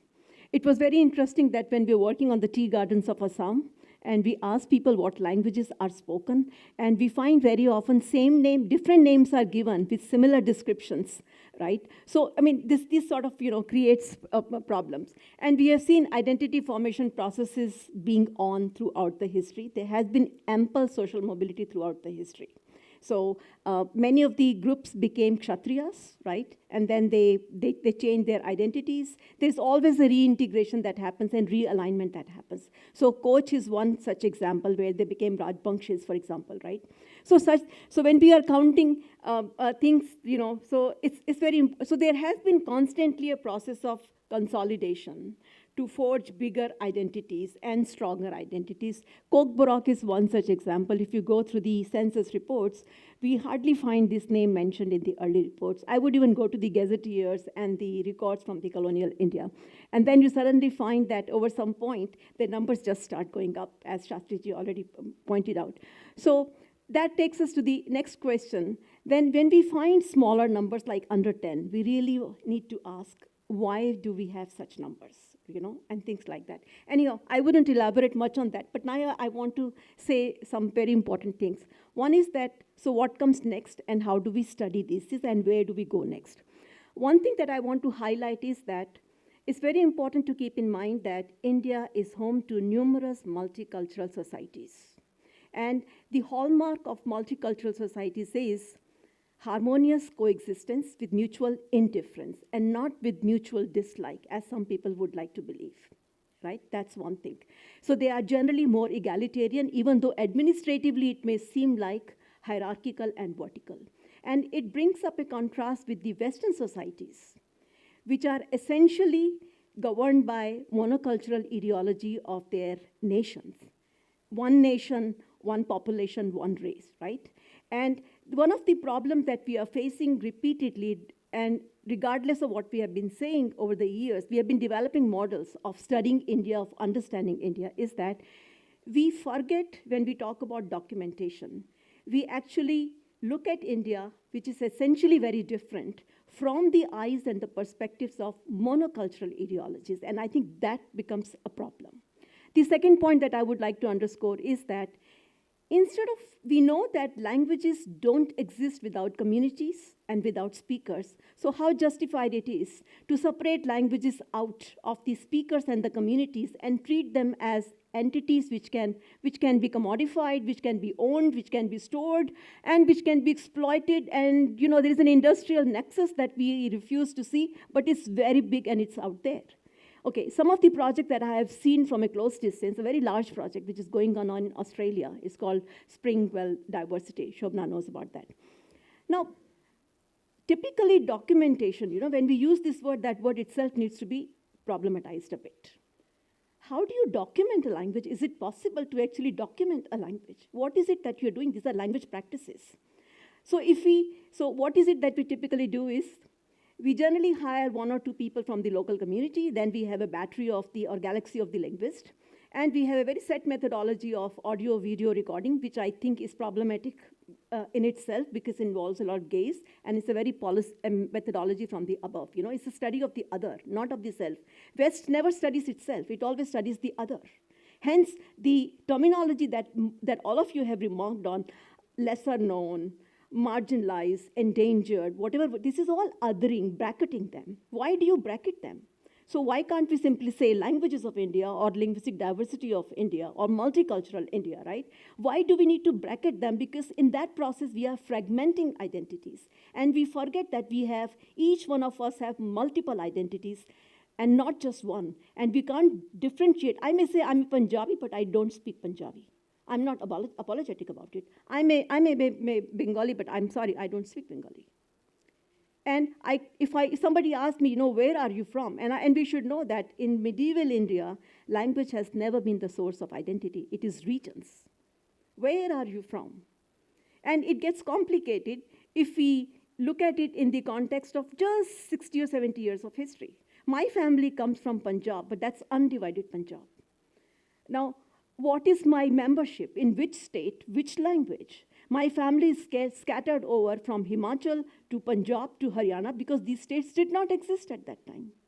Part of it also went to Lahore, where my previous generation had its education, right? Then I grew up in Rajasthan, so I'm very comfortable with that.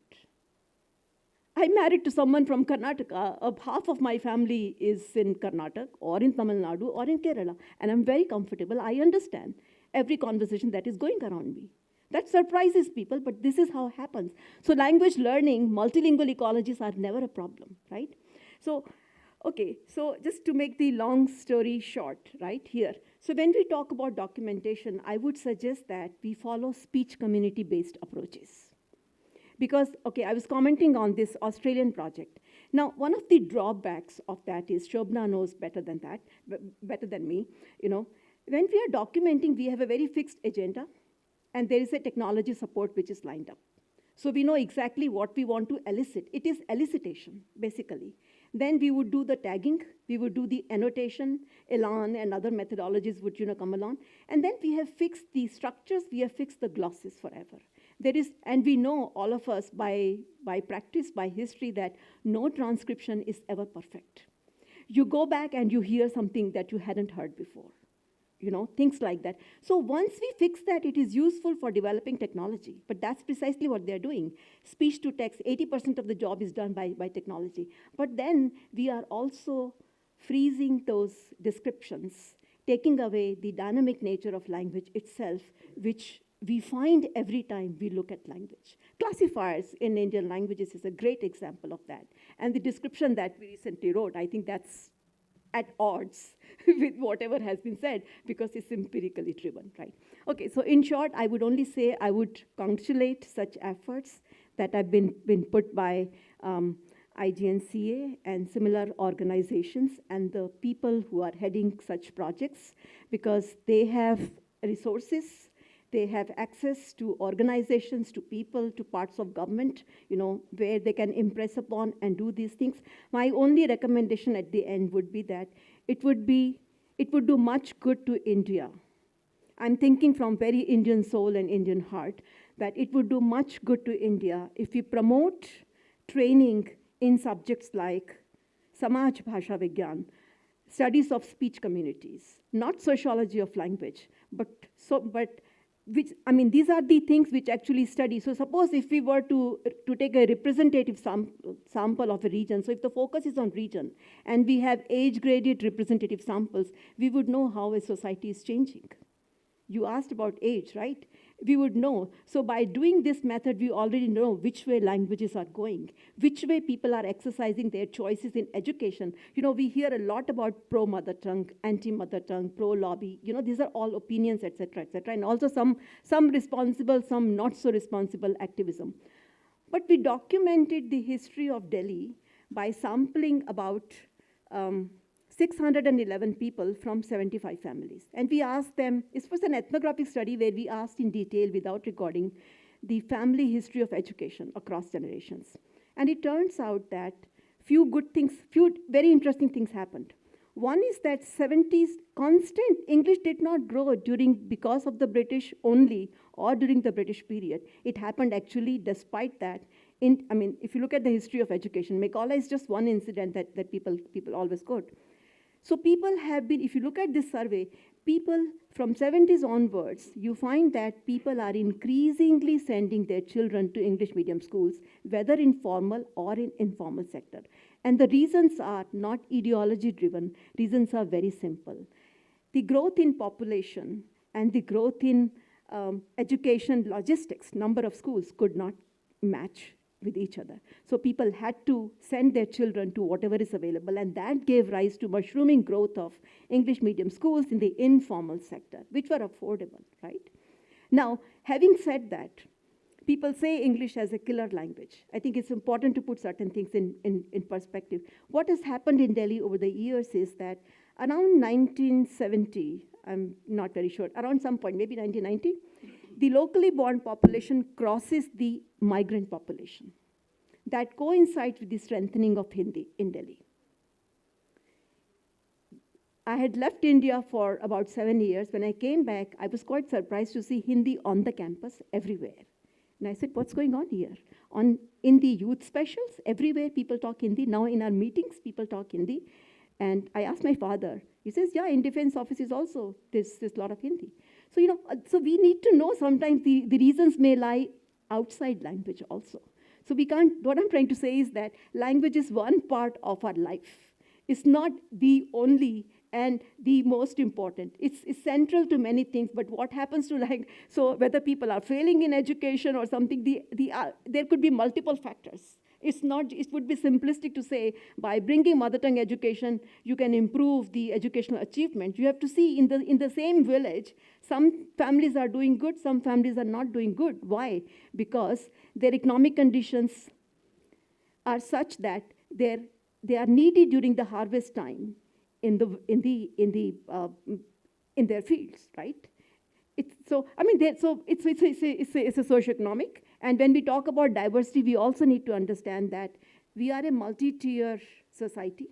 Languages at various tiers are connected with various levels of economy, which they actually serve. So if you are in Tripura, go to the interior, a Marwadi speaks Kokborok there. You don't have to ask him to actually learn it, but because his local economy, his business depends on that, knowing it. So we don't learn languages for the love of languages. Languages just happen to us because they're around. And in that process, they actually undergo changes. So I hope that in future, we can interrogate the approaches that have been used in the West and the approaches that we need to use in India, which is very different from the West in the sense that we are home to numerous multicultural societies and not just one. So we need a more inclusive approach, or rather more inclusive approaches to capture this diversity and to understand both the loss as well as rise in diversity, because it's actually cyclical. Languages go on changing. They don't wait for any policy or anybody's permission. Thank you so much.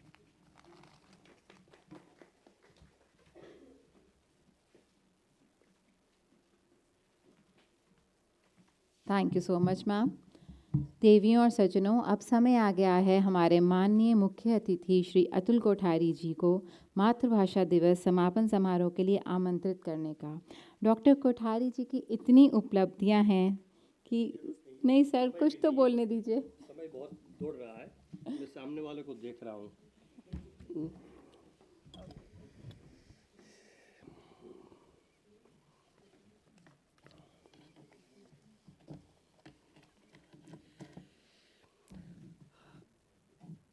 आज के इस समापन समारोह के सम्माननीय अध्यक्ष माननीय राम बहादुर राय जी,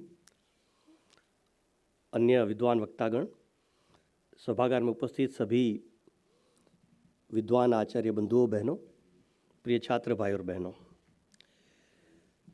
सबसे पहले तो गौड़ साहब को मैं बहुत बहुत अभिनंदन देना चाहूँगा कि उन्होंने इस बहुत कठिन ऐसा महत्वपूर्ण कार्य पर अपना प्रयास किया और एक पुस्तक हमारे सामने उपलब्ध करा दी, जिस पर आज हम लोग चर्चा कर रहे हैं। मैं समझता हूँ कि ये चर्चा देशव्यापी आगे बढ़ सकती है।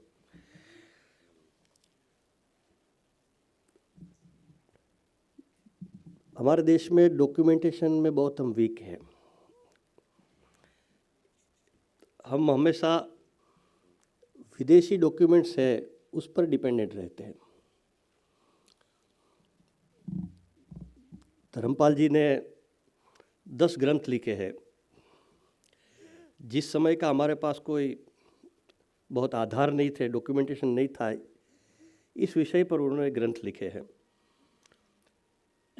तो उनको ब्रिटिश लाइब्रेरी लंदन में जाकर वर्षों तक बैठना पड़ा, तो वहाँ से उनको सारा प्रमाण के साथ सारी बातें मिली।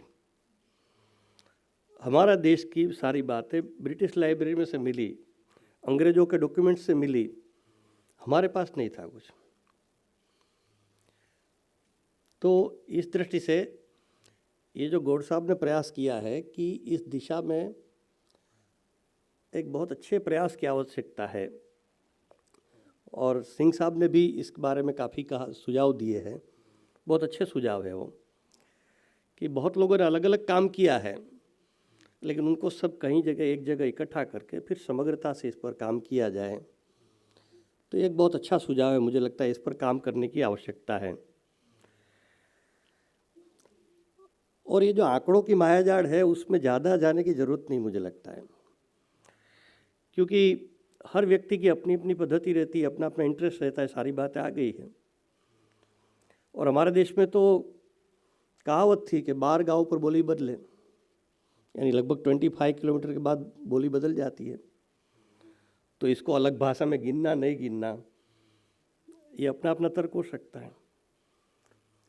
तो इस दृष्टि से आंकड़े में तो कई प्रकार हो सकते हैं, इसलिए उस पर बहुत चर्चा करके बहुत लाभ नहीं है मुझे लगता है। लेकिन जो मूल बात है, आज हम जिस निमित्त इकट्ठे हुए, जिस दिन के निमित्त, ये अंतर्राष्ट्रीय मातृभाषा दिवस के निमित्त हम इकट्ठे हुए हैं। तो इस दिवस का जो और इस दिवस का महत्व है, उस पर मुझे लगता है कि हमने विचार करने की आवश्यकता है भारत में। आज जिस दिवस से जिसकी याद में मनाया जाता है, वो हमारा ही एक परंपरा का हिस्सा है, भले आज अलग देश हो, बांग्लादेश। तो बांग्लादेश जब भारत के 15 अगस्त 1947 को 2 देश और 3 टुकड़े हो गए, तब एक पश्चिम पाकिस्तान, एक पूर्व पाकिस्तान, और आज जो हम रहते हो भारत, ऐसे 3 टुकड़े हो गए। देश भारत और पाकिस्तान 2 बना। अभी जो ये कई कारण होते हैं ना भाषा के पीछे के, ये कि पाकिस्तान ने अपनी राजभाषा, राष्ट्रभाषा उर्दू को बनाया। जो आज का पाकिस्तान है, वहाँ भी बहुत सारी भाषा बोलने वाले, पंजाबी है, सिंधी है, बहुत सारी, तो वहाँ भी आज भी वो संघर्ष है। लेकिन बांग्लादेश जो आज का है, तत्कालीन पूर्व पाकिस्तान, वहाँ तो 100% लोग बंगाला भाषी थे, लेकिन उस पर भी उर्दू भाषा थोपी गई, और इसके खिलाफ ज़बरदस्त आंदोलन हुआ, और कई युवकों ने बलिदान दिए इसके लिए, अपनी भाषा के लिए। और इस दिन की याद में फिर यूनेस्को ने अंतर्राष्ट्रीय मातृभाषा दिवस घोषित किया। तो क्या भारत के हम लोग अपनी भाषाओं के लिए बलिदान देने के लिए तैयार है क्या?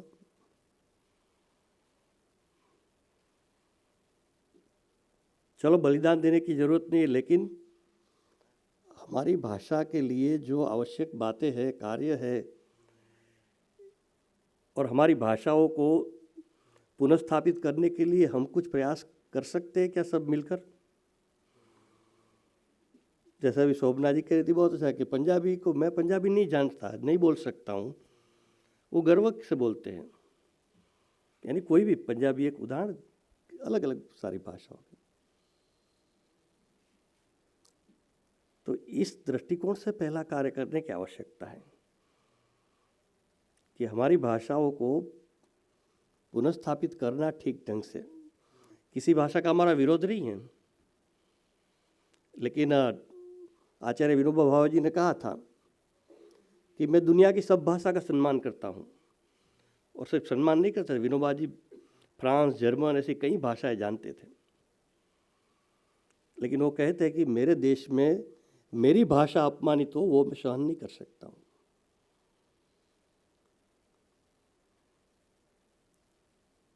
तो इस विनोबा के विचार को हम स्वीकार कर सकते हैं क्या? इस दिशा में भी सोचने की आवश्यकता है। दूसरी बात, भाषा पर जो भी काम चल रहा है देश में अभी, वो जो अंग्रेज थियरी दिए गए उसी पर शायद चल रहा है। मैं भाषा वैज्ञानिक, भाषा शास्त्री नहीं हूँ। हाँ, भाषा का प्रचारक हूँ, भाषा पर काम खूब हम लोग कर रहे हैं, लेकिन जमीनी काम हमारा अलग प्रकार का वो काम है कि आज भी देश में जो शब्द उपयोग होता है, इंडो यूरोपियन, इंडो तिबेटियन, ऐसे ऐसे परिवार, कोई 5 परिवार कहते हैं, कोई 6 परिवार कहते हैं। मैं जितना समझता हूँ कि हमारा एक ही परिवार है, संस्कृत का परिवार। इसमें से एक तमिल को जोड़ना कि नहीं जोड़ना एक प्रश्न हो सकता है शायद, लेकिन हमारे तमिल के मित्र हैं, वो कहते हैं कि हमारी तमिल भाषा में बहुत सारे संस्कृत के शब्द हैं। तो ठीक है, तमिल पहले के संस्कृत पहले, उस चक्कर में हम ना जाए,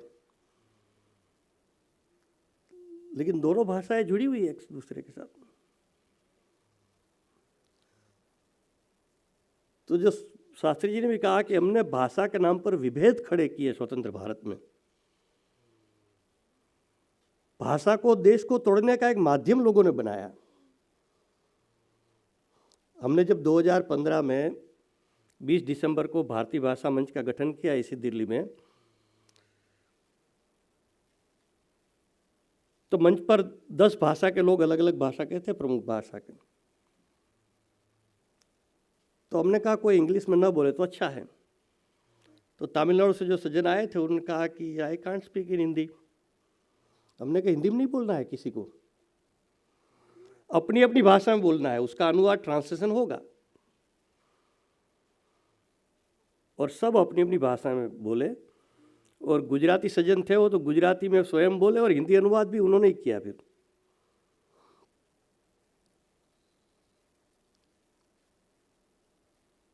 तो हमने कहा कि हम भाषा के माध्यम से देश को जोड़ने का प्रयास करेंगे। ये जो मूल बात है अंतर्राष्ट्रीय मातृभाषा दिवस के निमित्त, इस पर हमने विचार करने की आवश्यकता है।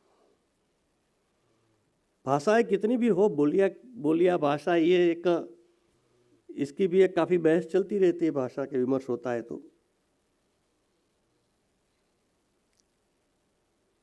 लेकिन मूल बात यह है कि हम एक दूसरे की भाषाओं का सम्मान करते हैं।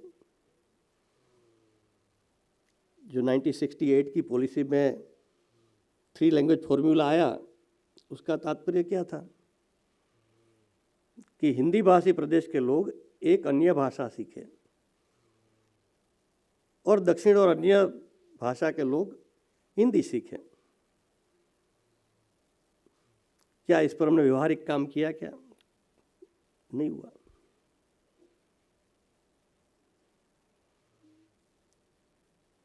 तो यह अंतर्राष्ट्रीय मातृभाषा दिवस के निमित्त हम ये विचार कर सकते हैं कि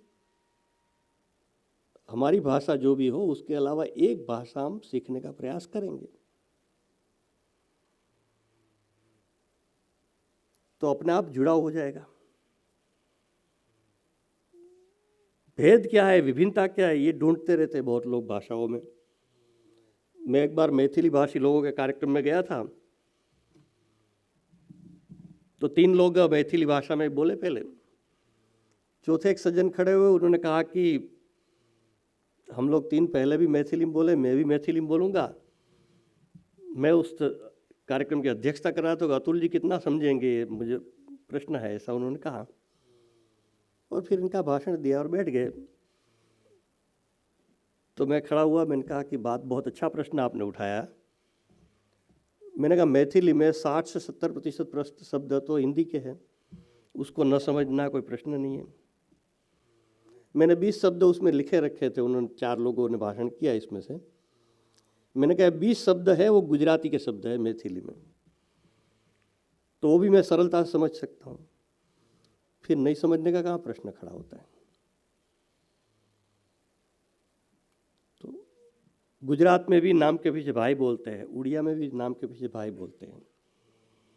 ऐसे बहुत सारी एक दूसरे की भाषाओं की समानताएं हैं। तो भारतीय भाषाओं की वैज्ञानिकता, एकात्मता और समानता, इस पर कार्य करने की पहली आवश्यकता है। इसके बाद सारे भाषा के काम में आगे बढ़ाने की जरूरत है, मुझे लगता है। तो मूल तो पहले ठीक हो जाए, तो फिर बाकी सब फल ठीक आएंगे। अभी तो मूल ही गलत है, हम अंग्रेजों जो मूल डाल गए उसी पर काम कर रहे हैं। तो एक ये महत्वपूर्ण विषय पर मुझे लगता है काम करने की आवश्यकता है।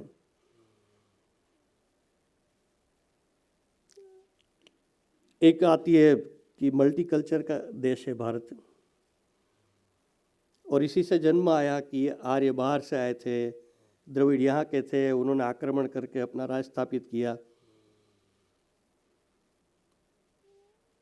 और यहाँ तो कई देश है भारत के अंतर्गत। ये सब अंग्रेजों ने थियरी इकट्ठी की, क्योंकि उनको थियरी चाहिए थी, क्योंकि हम भी बाहर से आए तो आप भी बाहर से आए थे, हमको हटाने क्या आपको अधिकार है। तो इसी थियरी पर बात चल रही है। हमारी अलग अलग राज्यों की भाषा अलग होगी, खान पान अलग होगा, पहनवेश अलग होगा, लेकिन हमारा मूल है, जो हमारी संस्कृति के सारे मूल है, वो समान है सब में। विविधता में एकता, मूल तो एक तत्व है हमारे यहाँ, इसका स्वरूप विविध रूप में दिखाई देता है। तो एक संस्कृति है, एक देश है, एक राष्ट्र है भारत। इसके अंतर्गत भाषा अलग अलग हो सकती है, संप्रदाय अलग अलग हो सकते हैं, खान पान अलग हो सकता है, पहनवेश अलग हो सकता है। तो ये जो मूल बात है वो ठीक कर लेंगे तो बाकी सारी बातें ठीक होती जाएगी। वेस्टेड इंटरेस्ट अपने आप ठीक हो जाएंगे। और एक बहुत अच्छा प्रश्न उठा है, तो इस पर हम लोग मिलकर काम करना चाहिए, मुझे लगता है कि मातृभाषा किसको कहें। कहा ना कि 10 प्रकार है उसके सेंसस में ही, और इसी का कारण कि सुप्रीम कोर्ट ने जो जजमेंट दे दिया कर्नाटक सरकार वर्सेस निजी विद्यालय एसोसिएशन के साथ का, वो मातृभाषा पर प्रश्न खड़ा कर दिया उस विषय में। तो सेंसस में 10 प्रकार है, वो न्यायाधीश महोदय जिसको समझे अपना इसको आधार बना लेंगे वो, और वो जजमेंट आ जाएगा तो देश के लिए मानना पड़ेगा।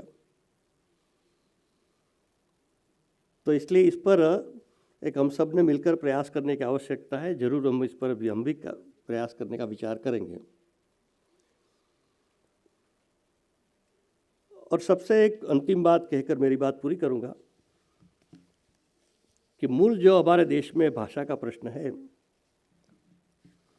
कि भाषा का स्वाभिमान हमारे यहाँ बहुत कम हो गया, समाप्त हो गया लोगों में। बहुत विद्वान तो कहते हैं भाषा कम्युनिकेशन का माध्यम है, बस हो गया। भाषा संस्कृति की संवाहिका होती है, परंपरा को आगे बढ़ाने वाली होती है। बिना भाषा क्या है? यूनेस्को ने भी अपने डॉक्यूमेंट में और अपनी राष्ट्रीय शिक्षा नीति ने भी अपने इसमें कहा है, राष्ट्रीय शिक्षा नीति में कहा है कि संस्कृति के संरक्षण, संवर्धन और प्रसार के लिए हमें उस संस्कृति की भाषाओं का संरक्षण और संवर्धन करना होगा। एक भाषा समाप्त होने से सिर्फ भाषा नहीं समाप्त होती है, उस भाषा का बोलने वालों की परंपरा, सभ्यता, संस्कृति सब समाप्त हो जाता है। तो इस दृष्टिकोण से जिस देश के लोगों को भाषा का स्वाभिमान नहीं होता है, अपनी भाषा का, उसको दुनिया में भी कहीं सम्मान नहीं मिल सकता है। हमारे एक राजदूत बनकर रशिया में गए थे सज्जन, तो उनको एक प्रपत्र भरकर, फॉर्म भरकर एक देना होता होगा वहाँ पर प्रेसिडेंट को। तो जब देने गए, दिया, तो उन्होंने ऐसे देखकर ऐसे करके कूड़े में डाल दिया। और उन्होंने कहा कि, उन्होंने ये नहीं कहा कि रशियन भाषा में क्यों नहीं लिखा आपने, उन्होंने कहा आपकी कोई भाषा नहीं है क्या? आपकी कोई भाषा नहीं है क्या? उन्होंने किस भाषा में लिख कर दिया होगा हम सब जानते हैं। तो जिस देश के लोगों को भाषा का स्वाभिमान नहीं होगा, उसको दुनिया में भी सम्मान नहीं मिल सकता है। इसलिए आज अंतर्राष्ट्रीय मातृभाषा दिवस निमित्त गौट साहब ने अच्छा अवसर हम सबको उपलब्ध कराया कि इन विषयों पर भी हम कुछ विचार करें, काम करें और साथ साथ इस दिन को भाषा का स्वाभिमान जगाने का प्रयास करें हम समाज में। छोटी छोटी बातें, बड़ी बड़ी बातें बहुत करने की ज़रूरत नहीं है। बड़ी बड़ी बातों से कोई बदलाव नहीं होता है समाज में। छोटी छोटी बातें, परिवर्तन किसी भी क्षेत्र में करना है, चाहे भाषा का हो, शिक्षा का हो और कोई हो, शुरुआत कहाँ से होगी उनकी? शुरुआत तो मुझे मेरे से करनी पड़ेगी। मैं हिंदी दिवस के निमित्त नगर निगम के एक विद्यालय में गया था बोलने के लिए। तो वहाँ तो 5वीं, 6ठी, 7वीं तक छात्र रहते हैं। तो मैंने पूछा कि आप हस्ताक्षर कौन सी भाषा में करते हैं? वहाँ तो हिंदी माध्यम ही है। तो अधिकतर बच्चों ने कहा कि इंग्लिश में करते हैं। तो बात छोटी होती है, लेकिन शुरुआत वहाँ से होती है। जिसको इंग्लिश का ई नहीं मालूम है, वो अपने घर का निमंत्रण पत्र अंग्रेजी में भेजता है। तो जो आपको एक पत्र दिया गया है, पत्रक, इसमें छोटी छोटी बातें लिखी है, बड़ी बड़ी बातें नहीं लिखी है। कोई बड़ी बड़ी बातें करने की जरूरत जिसकी है एकेडमिक, बाकी ये गौड़ साहब और मंच पर बैठे विद्वान करेंगे। लेकिन हम जैसे सामान्य लोगों को तो ये छोटी छोटी बातें समाज में प्रस्थापित हो, सामान्य व्यक्ति उसको धारण करे और एक भाषा का स्वाभिमान लेकर आगे बढ़े। बालक समझदार हो जाए, 10 भाषा सीखे, कोई आपत्ति नहीं है, लेकिन अपनी भाषा का स्वाभिमान हो उसमें, ये हो जाएगा तो सारे कार्य फिर आगे हो जाएगा। यही संदेश मुझे लगता है आज के अंतर्राष्ट्रीय मातृभाषा दिवस निमित्त का है कि बांग्लादेश के लोगों ने अपनी भाषा के लिए बलिदान दिए। हमको शायद बलिदान देने की आवश्यकता नहीं है, क्योंकि राष्ट्रीय शिक्षा नीति में बहुत सारे प्रावधान किए हैं, उसको उचित ढंग से, समग्रता से क्रियान्वयन कर लिया तो मुझे लगता है कि भाषा के क्षेत्र में बहुत बड़ा बदलाव आएगा।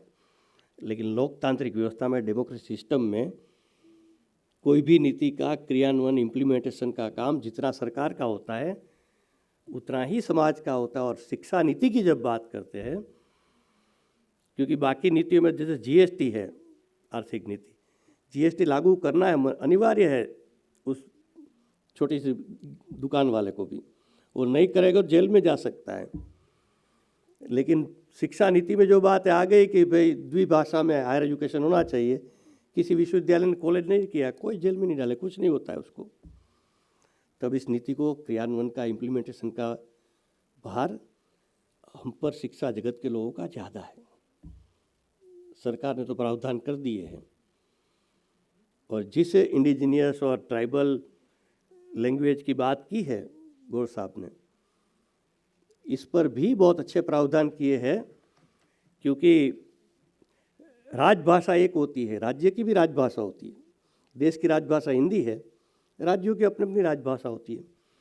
लेकिन मध्य प्रदेश में मान लो कि हिंदी राजभाषा है मध्य प्रदेश की, लेकिन वहाँ जनजाति क्षेत्र में, नीमच आदि क्षेत्र जो है, जब्वा वगैरह, तो वहाँ के गाँव में हिंदी भी बच्चे नहीं सीख समझते। तो इस नीति ने कहा है कि वहाँ उसी बोली भाषा जो भी कहे उसको समझने वाले शिक्षकों की अपॉइंटमेंट होनी चाहिए, उस शिक्षकों का वो शिक्षण करना चाहिए, और वहाँ की फिर स्थानीय भाषा जो बच्चे जानते हैं उसमें वो पढ़ाए। तो ऐसे सारे प्रावधान इस नीति में किए हैं।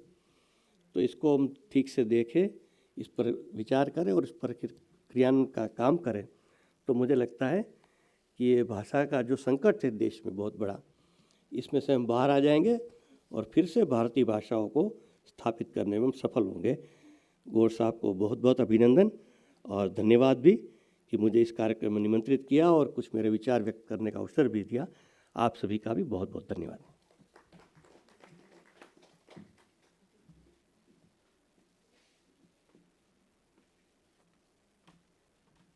मैं माननीय अतुल कोठारी जी को धन्यवाद करना चाहूँगी कि वे अपना कीमती समय निकाल कर यहाँ आए तथा बहुत ही ज्ञानवर्धक बातें साझा करी।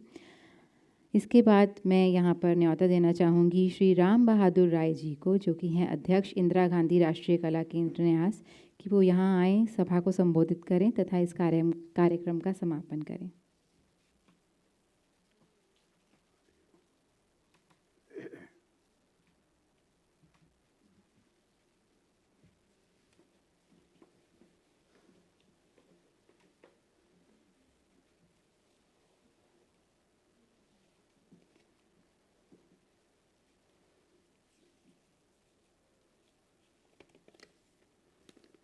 समारोह के मुख्य अतिथि अतुल कोठारी जी, श्री चमू कृष्ण शास्त्री जी, शोभना चलैया जी, श्री उदय नारायण सिंह जी, शोभा सत्यनारायण जी, प्रोफेसर रमेश गौर जी और मित्रों,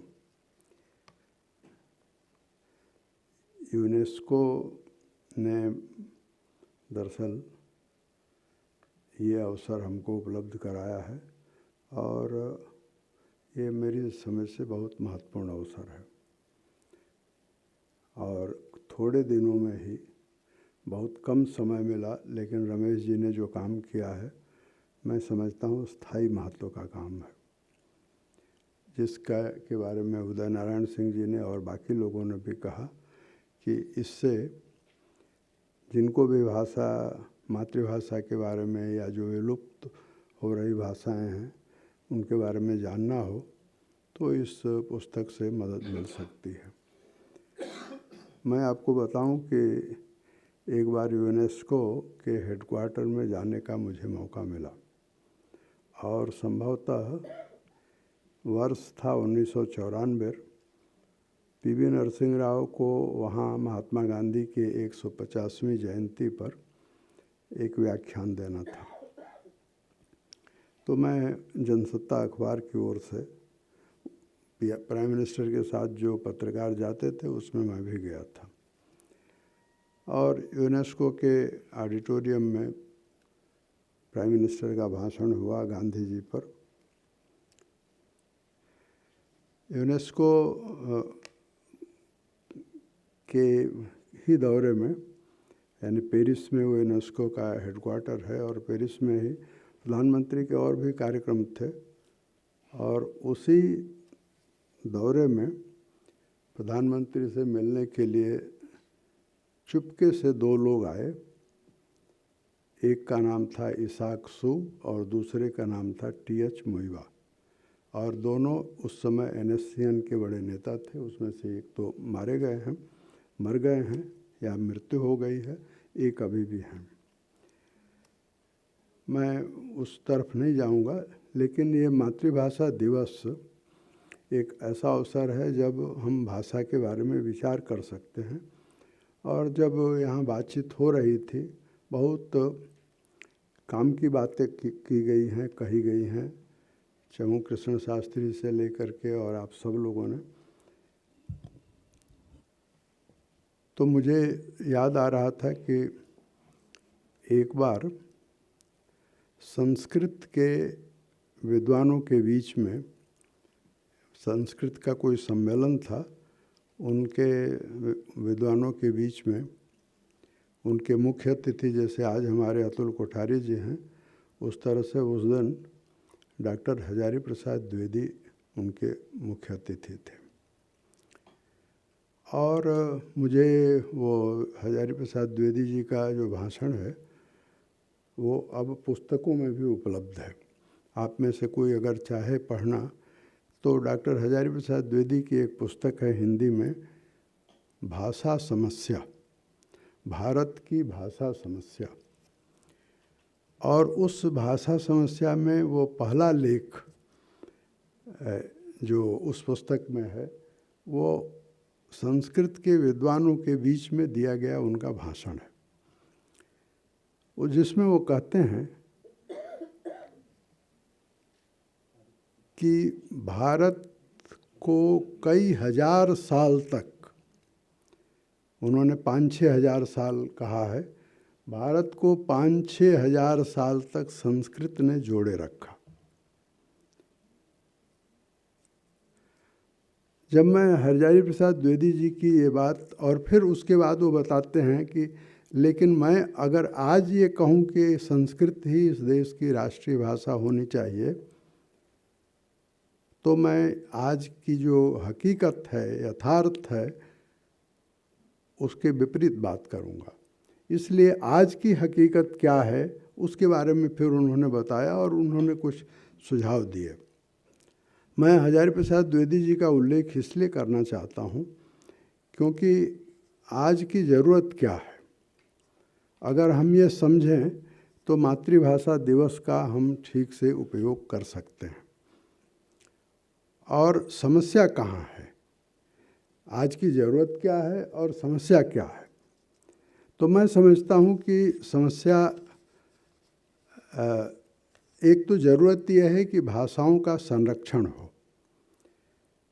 आज के टाइम्स ऑफ इंडिया या इंडियन एक्सप्रेस या और अखबारों को अगर आपने ध्यान से देखा होगा, पढ़ा होगा, तो ज़रूर आपके ध्यान में एक बात आई होगी कि यूजीसी के नए चेयरमैन जगदीश कुमार का एक इंटरव्यू छपा है सभी अखबारों में, और साथ साथ कई अखबारों में उसके बिल्कुल एक साथ ही प्रधानमंत्री का भी एक संदेश है, प्रधानमंत्री ने किसी मंच पर कहा है, दोनों मिलता है।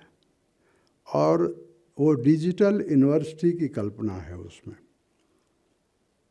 अब ये डिजिटल यूनिवर्सिटी और डिजिटल एजुकेशन और ऑनलाइन एजुकेशन, ये तीनों को अगर आप मिला दें तो इसके कम्युनिकेशन की भाषा क्या होगी, मैं आपसे पूछना चाहता हूँ। तो वो भाषा तो अभी भी अंग्रेजी है। फिर मातृभाषा का क्या होगा? और भारत सरकार की यूजीसी अगर मैं आज की जो सबसे बड़ी समस्या है भाषा के सामने, केवल भारत का ही नहीं पूरी दुनिया का, और यूरोप में, खास करके यूरोप के बड़े हिस्से में अंग्रेजी के प्रभुत्व के खिलाफ आंदोलन चल रहा है। अपनी भाषाओं की रक्षा का क्या आंदोलन चल रहे हैं।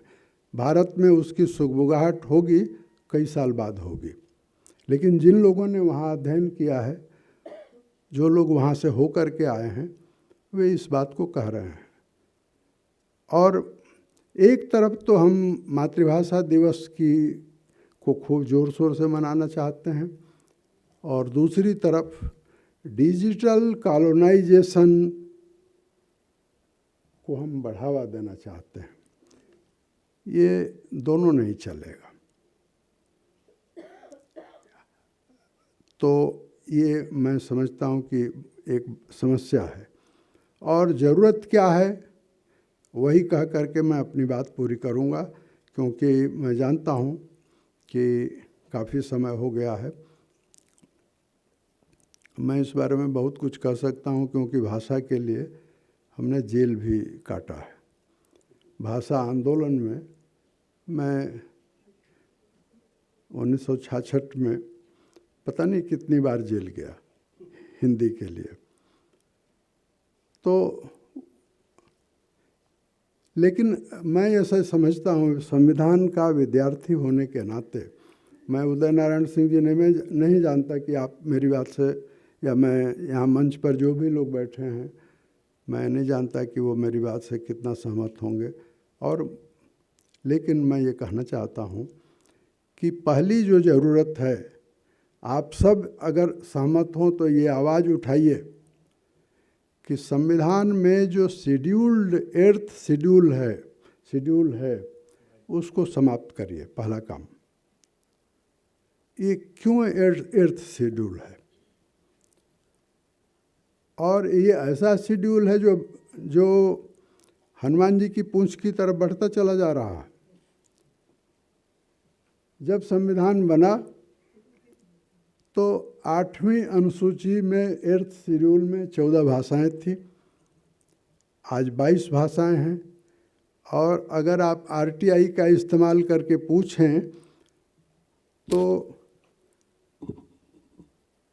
50 भाषाएं लाइन में खड़ी हैं 8th शेड्यूल में आने के लिए।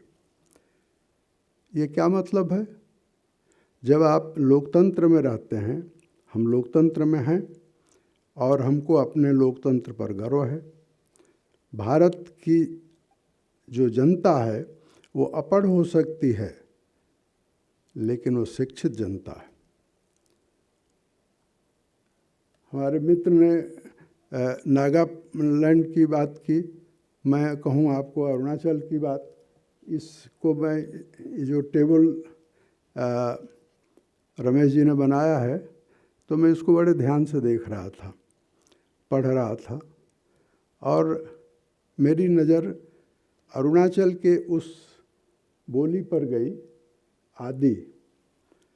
अब रमेश जी ने आदि के आगे एक आदि को एक्सप्लेन करने के लिए जो शब्दावली अंग्रेज़ों ने चलाई थी उसका इस्तेमाल किया, जैसे अभोर। आप जानते हैं आदि अभोर जो है गाली है। वहाँ जो अंग्रेज जब आदि ऐसी कम्युनिटी है अरुणाचल प्रदेश की जो सबसे समृद्ध है, सबसे शिक्षित है, सबसे पावरफुल है पॉलिटिकली, और सियांग बॉर्डर से लेकर के और ईटानगर तक आदि फैले हुए हैं, और भी जनजातियां हैं। अरुणाचल में 22 बोलियां हैं बोली के हिसाब से, लेकिन मैं आपको बताऊं 22 ट्राइब्स हैं, इसलिए 22 बोलियां हैं, और 22 ट्राइब्स के सब ट्राइब्स मिला दीजिए तो अरुणाचल में 250 सब ट्राइब्स हैं और 250 बोलियां भी हैं। तो मैं कहना क्या चाहता हूँ, उसी तरह से हिंदी को ले लीजिए, तो हिंदी एक भाषा है, लेकिन हिंदी में कम से कम जो अभी अतुल कोठारी जी ने जो उस मुहावरे का इस्तेमाल किया, वो बहुत ज़बरदस्त मुहावरा है और वो भाषा को परिभाषित करता है कि 16 कोस पर पानी बदलता है, 16 कोस पर बोली बदलती है। अब कोस को आप किलोमीटर में कन्वर्ट कर दीजिए।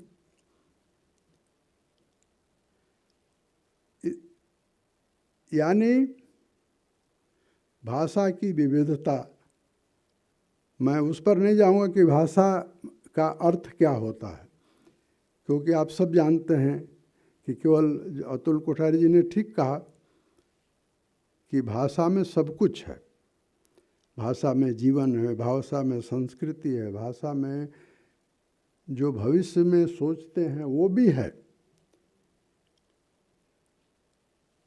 लेकिन हमारी जो समस्या है, मैंने कहा कि 8th शेड्यूल को समाप्त किया जाना चाहिए। पहली बात कि इसलिए समाप्त किया जाना चाहिए क्योंकि अगर संविधान के प्रियम्बल में समता शब्द है तो भाषा में समता क्यों नहीं होनी चाहिए।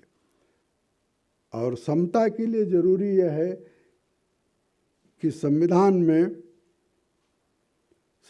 के प्रियम्बल में जो सबसे बड़ा कंट्रीब्यूशन है डॉक्टर भीमराव अंबेडकर का, वो बंधुता का है, भाईचारे का है। भाषा का भाईचारा क्यों नहीं होना चाहिए। और ये दोनों के लिए, यानी समता और बंधुता के लिए ज़रूरी यह है कि संविधान के 8th शेड्यूल को, और मैं अभी एक बात और मुझे याद आ रही है, इसलिए मैं कह दूं आपको, यूपीएससी के एग्ज़ाम की जो तैयारियां लोग करवाते हैं, जितने कोचिंग इंस्टीट्यूट वगैरह हैं, उनकी पत्रिकाएं निकलती हैं और उन सारी पत्रिकाओं को मैं मंगाता हूँ। मैं ज़रा उसको देखता हूँ कि किस तरह की तैयारी हो रही है। कल मैं एक बड़ा इंस्टीट्यूट है, मैं नाम नहीं लूँगा यहाँ पर, उनकी मैगज़ीन कल मैं देख रहा था, लेटेस्ट मैगज़ीन देख रहा था, और उसमें एक करीब 5-6 पन्ने भाषा पर है। संविधान में भाषा की क्या व्यवस्था है वो सब डिटेल दिया हुआ है, मैं उसमें नहीं जाऊंगा। लेकिन जब भाषा परिवार का उन्होंने जो वर्गीकरण किया है, ये सबसे बड़ी हमारी समस्या है। ये आर्य परिवार है एक, ये कहाँ से आ गया आर्य परिवार? एक द्रविड़ परिवार है, एक हिंदी परिवार है, कुछ नहीं। एक भाषा की एक कैटेगरी होनी चाहिए, भारतीय भाषा परिवार। और उसी तरह से संविधान का मैंने कहा कि 8th शेड्यूल हटाकर ये चमू कृष्ण शास्त्री जी, आपके मित्र कोई सांसद हों तो उनको कहिए, नहीं तो मैं अपने मित्रों को भी कहूँगा, बाकायदे वो निजी संशोधन विधेयक एक ले आवें संविधान में संशोधन करने के लिए। और एक लाइन का संशोधन किया जाना चाहिए कि भारत का संविधान भारत की हर भाषा को मान्यता देता है, बस। ये 14 भाषा और 22 भाषा और 22 भाषाओं की लाइन, इसकी कोई ज़रूरत नहीं है। और तब फिर हो सकता है कि मातृभाषा की थोड़ी रक्षा हम कर सकें। मैंने कहा कि यूनेस्को में हम 150वीं गांधी जन्म शती पर मैं गया था, तो मैं अपनी बात भी गांधी जी की बात से समाप्त करना चाहूँगा कि उन्होंने मातृभाषा पर जोर ही नहीं दिया था, बल्कि नई तालीम इसीलिए शुरू की थी, एक नई शिक्षा की विधा शुरू की थी, शिक्षा की व्यवस्था शुरू की थी। ठीक है, वो नहीं चल पाई, लेकिन डॉक्टर जाकिर हुसैन जैसा व्यक्ति या और लोग भी उसमें शामिल हुए थे। तो मैं अपनी बात पूरी करता हूँ यह कह कर के कि डिजिटल कॉलोनाइजेशन और भाषा की समृद्धि दोनों साथ नहीं चल सकते। संविधान में संशोधन होना चाहिए और भाषा में समता का सिद्धांत लागू होना चाहिए। इस अवसर पर जैसा सब लोगों ने कहा, मैं सब लोगों के अलावा श्री रमेश गौड़ जी को इस बड़े काम के लिए बधाई देता हूँ।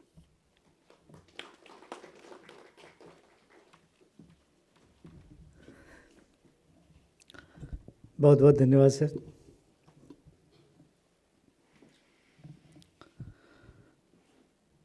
तो अब हम कार्यक्रम के अंत की तरफ जा रहे हैं। तो मैं सभी हमारे जो अतिथिगण हैं जिन्होंने कि पुस्तक के ऊपर बहुत सारे सुझाव और सजेशन दिए, मैं सबका बहुत बहुत धन्यवाद करना चाहूँगा। मैं ये भी बताना चाहूँगा कि आपने जो भी सुझाव और सजेशंस दिए हैं, हम उस पर ज़रूर काम करेंगे। इस प्रोजेक्ट में हमारी मजबूरी ये थी कि हमारे पास 2 महीने का समय था और लिमिटेड स्टाफ था। और मैं ये भी बताना चाहूँगा, जिस समय हम ये काम कर रहे थे, at that time we were having deadline to submit UNESCO nominations. So I have to get it done, those nominations, Natya Shastra and Abhinav Govt. So that was such a crucial time, those 2 months, and we were having limitation to finish everything, all presses. But wonderful suggestion and very useful suggestion. And as Professor Udayanarayan Singh has suggested number of things, we will rework on that, and definitely, and as suggested that we will definitely think of a multi-volume set or something which can justify all the resources. And definitely, as I recommended in this book also, that we need to have a language atlas of India, and that is in electronic form, which is people can access from anywhere, can give suggestion, can add, can correct the language, because that transparency is required. So definitely we'll work in that direction, and we need big resources also. As many of you talked about that IGNCA, language is not even an IGNCA's mandate.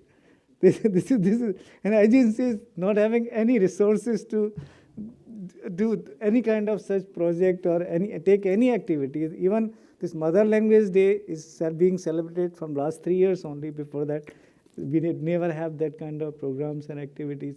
So there are a lot of limitations, and that's the reason that I requested all of you to guide us and help us. And together, we can develop and we can work a lot of things. So thank you very much. Before thanking all the guests, I would like to thank my colleagues on this project. There were 2 young JNU students, Mamta Kumari, she is one of the co-author of this work. She is out of station, so she is not here. I would like to thank her. Nupur, are you here? I think one Nupur, she also helped from JNU. And my colleague Sumit Dey, he is also out of station today. With this small team and some help from our internal staff, we were able to complete this talk. I thank all of them. And मेरे बहुत बहुत धन्यवाद हमारे आदरणीय अध्यक्ष महोदय के लिए, क्योंकि किताब की जो शुरुआत थी उनसे मैंने काफ़ी सजेशंस लिए और उनका जो संदेश है वो हमारे लिए एक बहुत मोटिवेशन है. I would also like to thank Dr. Sachidanand Joshi, Member Secretary IGNCA, and definitely thanks are due to UNESCO Director Mr. Eric Falt, who is very keen to improve the quality of this publication, and we are continuously discussing. And he is having the desire that we should work more on that, not just on Language Atlas of India, but there is a suggestion that we should also identify shared common languages in South Asia and should work on that also. So there are a lot of challenges and opportunities. We'll work on that. And thanks to my all colleague in Kalanidhi. But now coming to the program, मैं अपने हार्दिक स्वागत और धन्यवाद करना चाहूँगा हमारे आदरणीय मुख्य अतिथि श्री अतुल कोठारी जी का, और उनसे और मार्गदर्शन की बिल्कुल हम लोग इच्छा व्यक्त करना चाहूँगा, क्योंकि आप ही के मार्गदर्शन में हम आगे बढ़ सकते हैं. और क्योंकि इसके लिए बहुत सारी, सर एक चीज़ जो मैं फैक्ट लाना चाहूँगा कि हमारे यहाँ लैंग्वेजेस का जो काम है इतना डिवाइडेड है. ऑफिशियल लैंग्वेजेस होम मिनिस्ट्री देखती है, ट्राइबल लैंग्वेजेस ट्राइबल मिनिस्ट्री देखती है, NCN script ministry of culture का एजेंडा है, लैंग्वेज एजुकेशन मिनिस्ट्री का. तो ये सब, और कोई भी ऐसी एजेंसी नहीं है. CIL ने जो काम किया है लेकिन वो बहुत ही लिमिटेड है, और हमारे पास तो एजेंडा बहुत बड़ा है. तो कहीं ना कहीं, और आपने बिल्कुल सजेस्ट किया, जैसे नेशनल मिशन मैनस्क्रिप्ट के अंदर IGNCA ने मिलकर बहुत सारी, जो करीब 40 लाख से ज़्यादा मैनस्क्रिप्ट डेटा कलेक्ट करके उसको डॉक्यूमेंट, ऐसे ही लैंग्वेज के लिए हमें एक सेंट्रल एजेंसी और ऑर्गेनाइजेशन की ज़रूरत है जो सबके साथ कोऑर्डिनेट करके और आगे बढ़ सके. और आपके सहयोग से हम ज़रूर, मैं धन्यवाद करना चाहूँगा अपने अध्यक्ष रामोदरा जी को फॉर अध्यक्षता करने के लिए. I thank all the speakers, professor Uday Narayan Singh, professor Shobhana Chalaiya and professor Shobha Satyanath for your kind time and valuable suggestion. And thank you all for staying late for this wonderful program. And thanks to all who have joined on Facebook or IGNCA YouTube channel. इन्हीं शब्दों के साथ मैं अपने अतिथियों से अनुमति लेके इस कार्यक्रम की समाप्ति की घोषणा करता हूँ. नमस्कार. आप सभी चाय के लिए बाहर आमंत्रित हैं. Thank you very much.